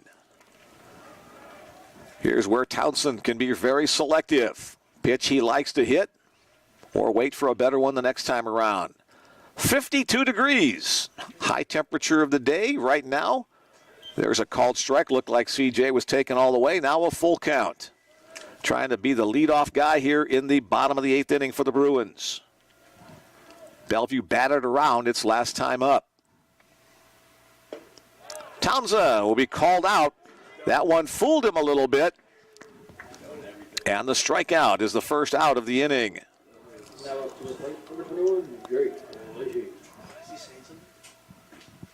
Yeah, the home plate umpire walking over toward the Bellevue dugout. Not sure if CJ said something on his way back or not, but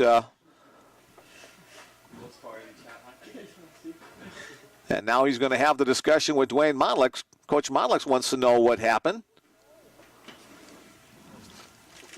We didn't see any kind of ejection type motion.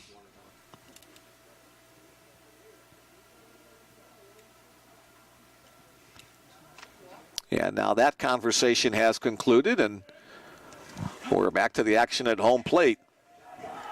Now with left fielder Jake Lacey. Lacey had a big 2 RBI single in that last inning. Swings and misses at that off-speed pitch. A pitch similar to the location where C.J. Townsend was called out. Down low.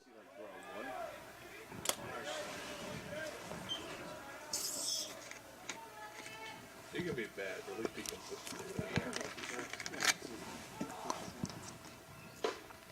Up and in once again, now 2-1.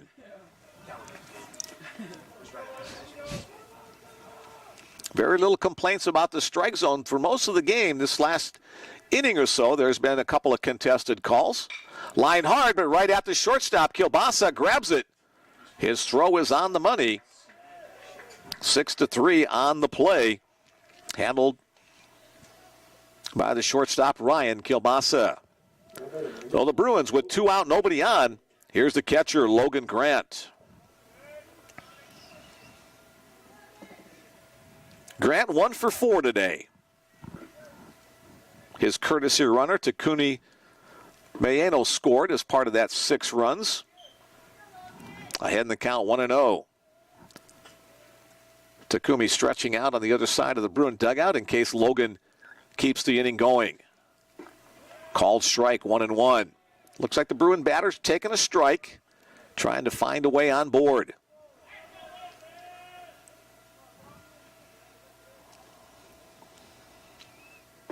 Big swing by Logan on the breaking ball. 1-2 the count.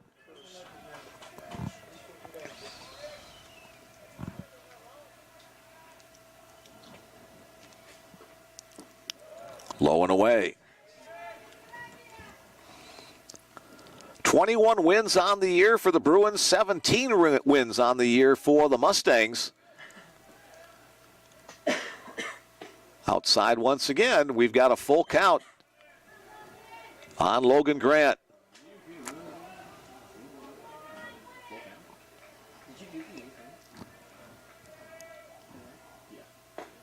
And the called strike 3, the bender in the zone to retire the side. 3 up, 3 down in the 8th inning. The Bruins will have one more chance next inning, but trail by 3 by a score of 14-11. Looking at the scoreboard, it's been a strange day for the Bruin batters. It's been feast or famine. The Bruins have either scored runs in an inning, and the innings where they haven't scored a run, they've gone down in order. 1, 2, 3 in the first, the second, the 5th, and the 6th.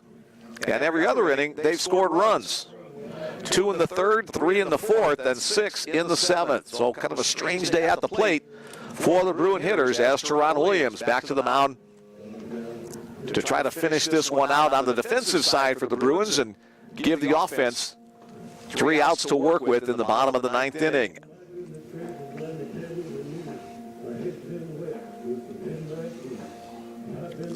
One more text message in the queue. We love your great broadcast. Well, thank you very much. Let's go Bruins. Seeley's family listening in Chula Vista. That's Bellevue pitcher Alex Solicio listening in. Glad you guys are with us once again. Bring some magic from Southern California here to Omaha, Nebraska in that bottom of the 9th inning. But first, the Bruins have to get through the top of the 9th. 14 runs on 17 hits for the Mustangs. They've scored in 7 of the 8 innings thus far. Leading off the top of the 9th inning against Teron Williams, first baseman Aiden Bishop. Bishop 1 for 5. That one a 2-run home run. Foul tips. Tried to check his swing, but it'll be a 1-strike count.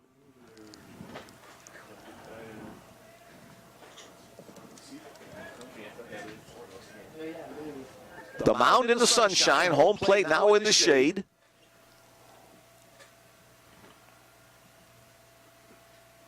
Foul out of play, right side. 0-2. 200th Bellevue pitch upcoming.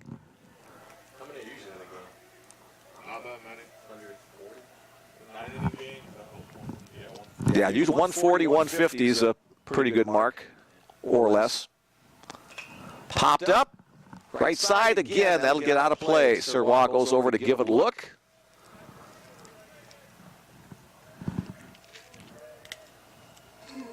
Count remains 0-2. It would be a nice momentum lift for the Bruins to retire Morningside 1-2-3 for the first time in the game, if they can, in this 9th inning.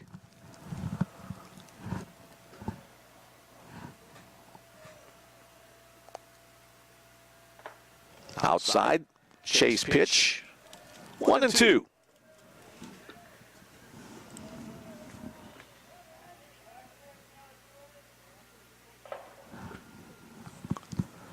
Bishop, a Lincoln, Nebraska kid. Chopped in the air. Mathieu Sirois giving chase. Right fielder Anthony Lynn giving chase. It'll drop for a base hit. The throw to second base, however, is in time. Anthony Lynn staying with the play. On the strong throw, one hop to second base where C.J. Townsend applies the tag. So credit Aiden Bishop with a single, but thrown out 9-6, trying to advance to second. That could help with the momentum lift. Staley, Sirois, and Lynn all trying to get there, but it fell in no man's land between them. But Anthony with a strong throw on the bag. Here's second baseman Alex Calabrese. Tries to bunt his way on, but bunts it over the backstop.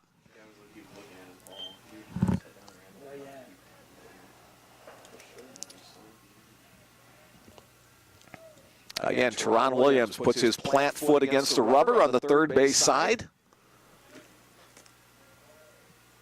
Just a matter of preference where on the rubber you want to work. Swing and a miss. Nice breaking ball. 0-2 the count.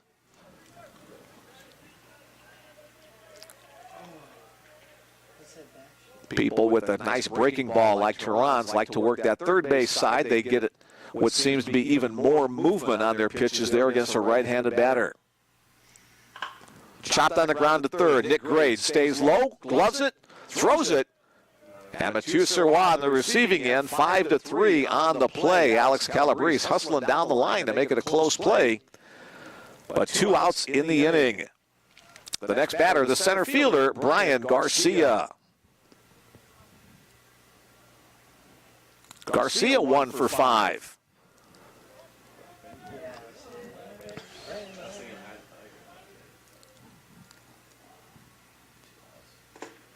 Strike on the swing. Just about every Mustang batter has been up 6 times today, 6 plate appearances in the 9-inning contest.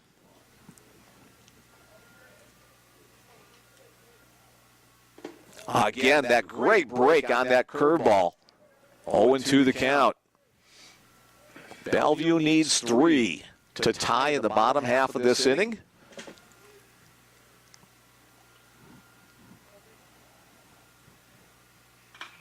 Popped up toward the left side. Townsend going back from shortstop. He'll call it. He'll take charge and make the play in left field to retire the side. And there is the first 3 up, 3 down inning, although it came the hard way. 1 hit as the runner Bishop tried to throw it out, trying to stretch it to a double. As the Bruins head to the Last Chance Hotel, the home team needs 3 runs to tie, 4 to win it. More baseball action coming your way right here on the Bellevue Bruins Sports Network. Thanks for sharing your time with us this afternoon. Hopefully the Bruins have another crooked number in them. 2 runs for Bellevue in the 3rd, 3 runs in the 4th, 6 in the 7th inning. That adds up to 11 on the day. 14 runs on 18 hits, 1 error for Morningside. 11 runs on 12 hits, and no errors for the Bruins. Bellevue will have Anthony Lynn, Nick Grade, Trad Richardson, the first 3 in the order. And the Bruins obviously hoping for a lot more after those 3. Logan Workington back to the mound, trying to finish this one off. Workington is eligible for a save here.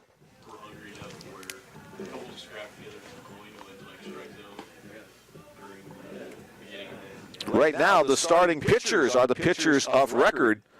Way back at 2 o'clock, Kai Purdy Burton in line for the win should his teammates hold on. For the Bruins, Parker McMahon in line for the loss unless the Bruins can tie it or win it. Leading it off, Anthony Lynn, the Bellevue right fielder. A strong throw to retire the base runner at second, leading off the last half inning. Anthony, first pitch swinging on a play. Anthony officially 0 for 2, but he's been on twice with a walk and an RBI on a sacrifice fly. A little nub shot off the top of the bat. Calabrese, the second baseman, has to charge hard, and he gets it to first base in time for the first out of the inning. A little skew shot, a pinball billiard shot right off the top of the bat that skewed its way out to second base. A lot of spin on that, but Calabrese handles it quickly, and one away for the Bruins. Here's third baseman Nick Grade. So 3 of 3 down. He was losing. Outside, ball 1. Grade 1 hit, 2 runs scored on the day.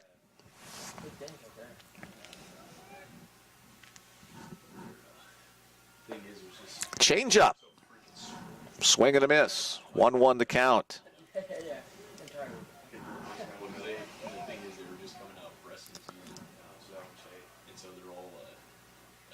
Foul out of play. The Bruins in the 6th hole right now. They need to get at least to the top of the order to have a chance to tie or win this one. Grade, Richardson, Serwa, and Staley have to find a way to get on board. Fouled up the third base side. That'd be hilarious.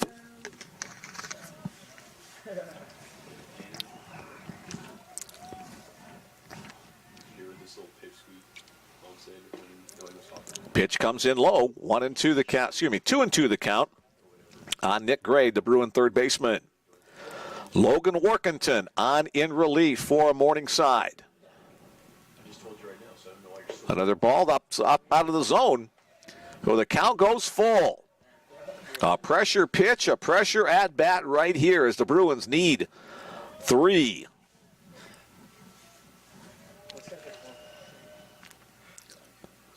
Foul tip. Good hack by Nick. I don't understand the whole idea behind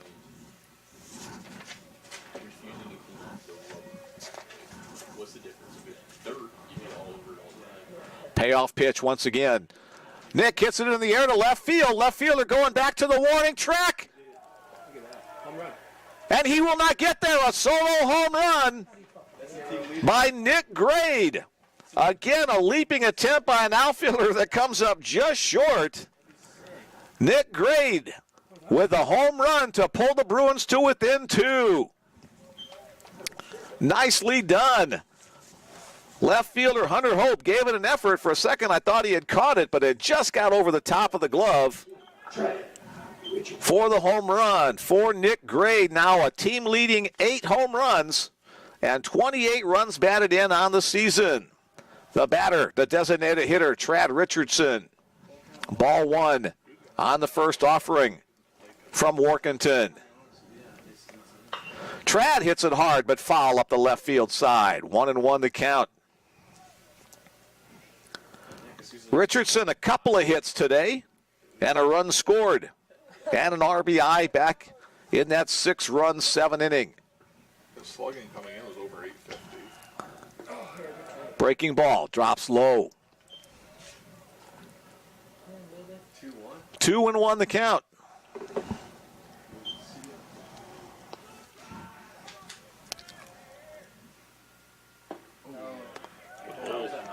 Down low once again as Workington, one of the calls, showed a little frustration with the home plate umpire. So now 3-1 the count. Another opportunity for a Bruin batter to be very selective. And Richardson lays off that. He walks to first. And the Bruins have the tying run at the plate in the person of first baseman Mathieu Serwa. Let's see if the Bruins put in a pinch runner. Looks like they are. And it will be Takumi Maeno who will come on as the pinch runner, entering the game in the spot of Trad Richardson. So you can courtesy run and not be part of the game. You can then enter. So now Takumi will no longer be able to courtesy run as he is locked in that spot, the 7 hole. Here is Mathieu Serwa, but first a visit to the mound from the coaching staff. Nobody throwing in the bullpen.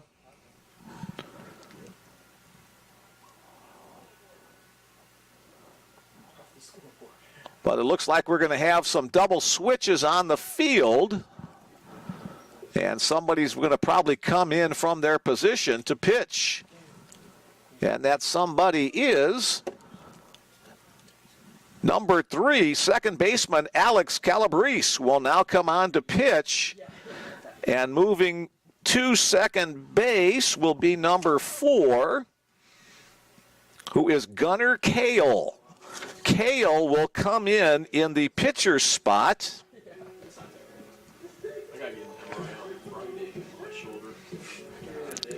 But it's my left. As Alex Calabrese moves from second base to the pitcher's mound. Do they not lose their DH? Sometimes if I was like playing here, and I jumped up real quick and I just kind of stretched. Calabrese can stay in, but the second baseman Gunnar will be in the DH spot. That's okay. That's fine. Yeah. He won't hit. He's in that spot. All right. Papers flying and shuffling all over the place here. Let's find Alex Calabrese. 7th appearance on the year for Calabrese, 5 in the 3rd innings. He's allowed 5 hits, 2 runs, both of them earned. Has walked 3 and struck out 3, a 3.38 earned run average. So things just got even tighter. Now a 2-run lead. The Bruins with a runner on and a home run threat at the plate. As Calabrese shows a little sidearm motion on the mound.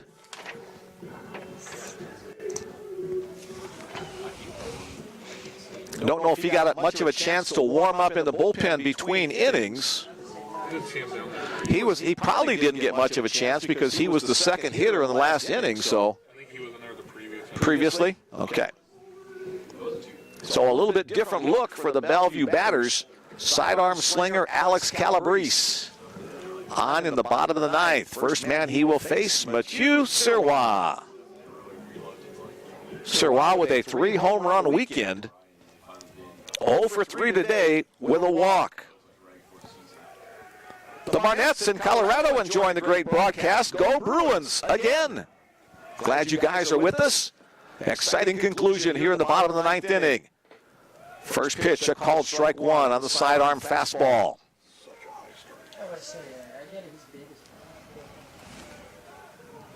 Even if you're tall, you can't hit that. Sirois awaits.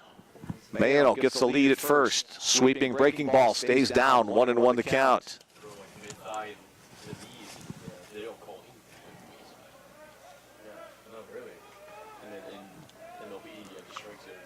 Calabrese comes set at the belt. There's a sweeper in the zone. 1 ball, 2 strikes to count. Here's where Sirois has to be a little bit more defensive with his swing. Down by 2 runs, 2 outs remaining for the Bruins. Just misses down low, 2-2. Dwayne Momix runs through some signs. Would he risk putting the runner in motion? Mayano does have 9 stolen bases on the season. Pretty good size lead there at first. Way wide. And the count goes full. Maybe now, yep, I would agree. Maybe now where you put Mayano in motion.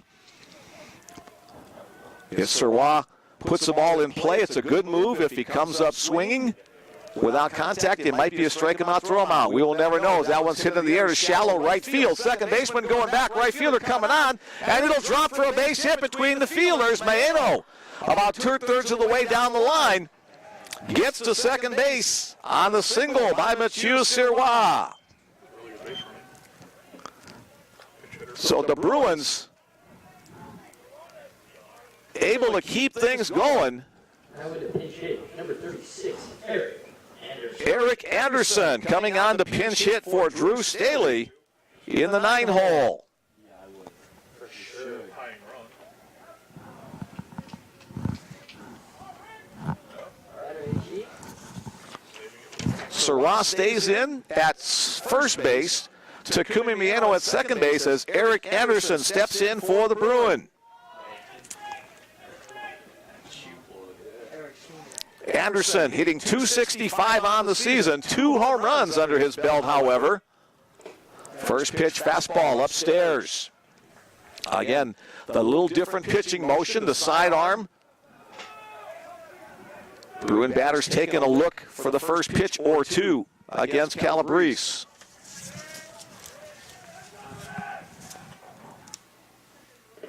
Inside, 2-0. We said the Bruins had to get to Kanta Kobayashi to have a chance to win it. He's on deck. Anderson had the go-ahead home run. Anderson had the go-ahead home run against Valley City State this past weekend. Comes up empty on a big swing.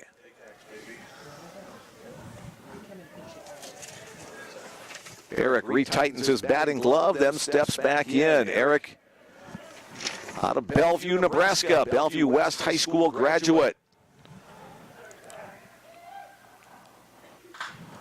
Popped up. Will it be in play? Williams, the catcher, over to the screen, but it's just about 2 feet beyond the screen. Any other park, that's an out. There's a chance where a play where the close backstop saved the Bruins an out on that play. It was just 2 feet beyond the fence. So 2 balls, 2 strikes to count, 2 base runners on. Bruins trailing by 2. 1 out in the inning in the bottom of the 9th. An exciting conclusion to this one. A chopper into the hole. Kielbasa, a play at second base, just in time. Sawa sliding in, but the throw just ahead of him on the fielder's choice. Anderson reaches over to third, goes to Kumi Maeno.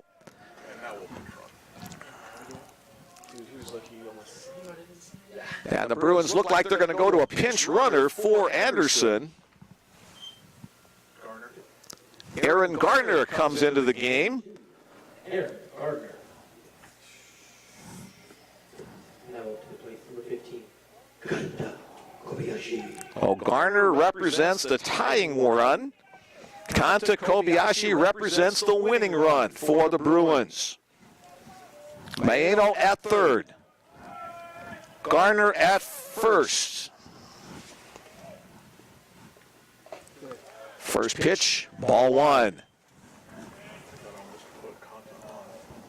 Takumi with 2 hits on the game, 2 runs batted in as well. Garner with good speed at first. He's the tying run. That pitch on the outside corner, 1-1.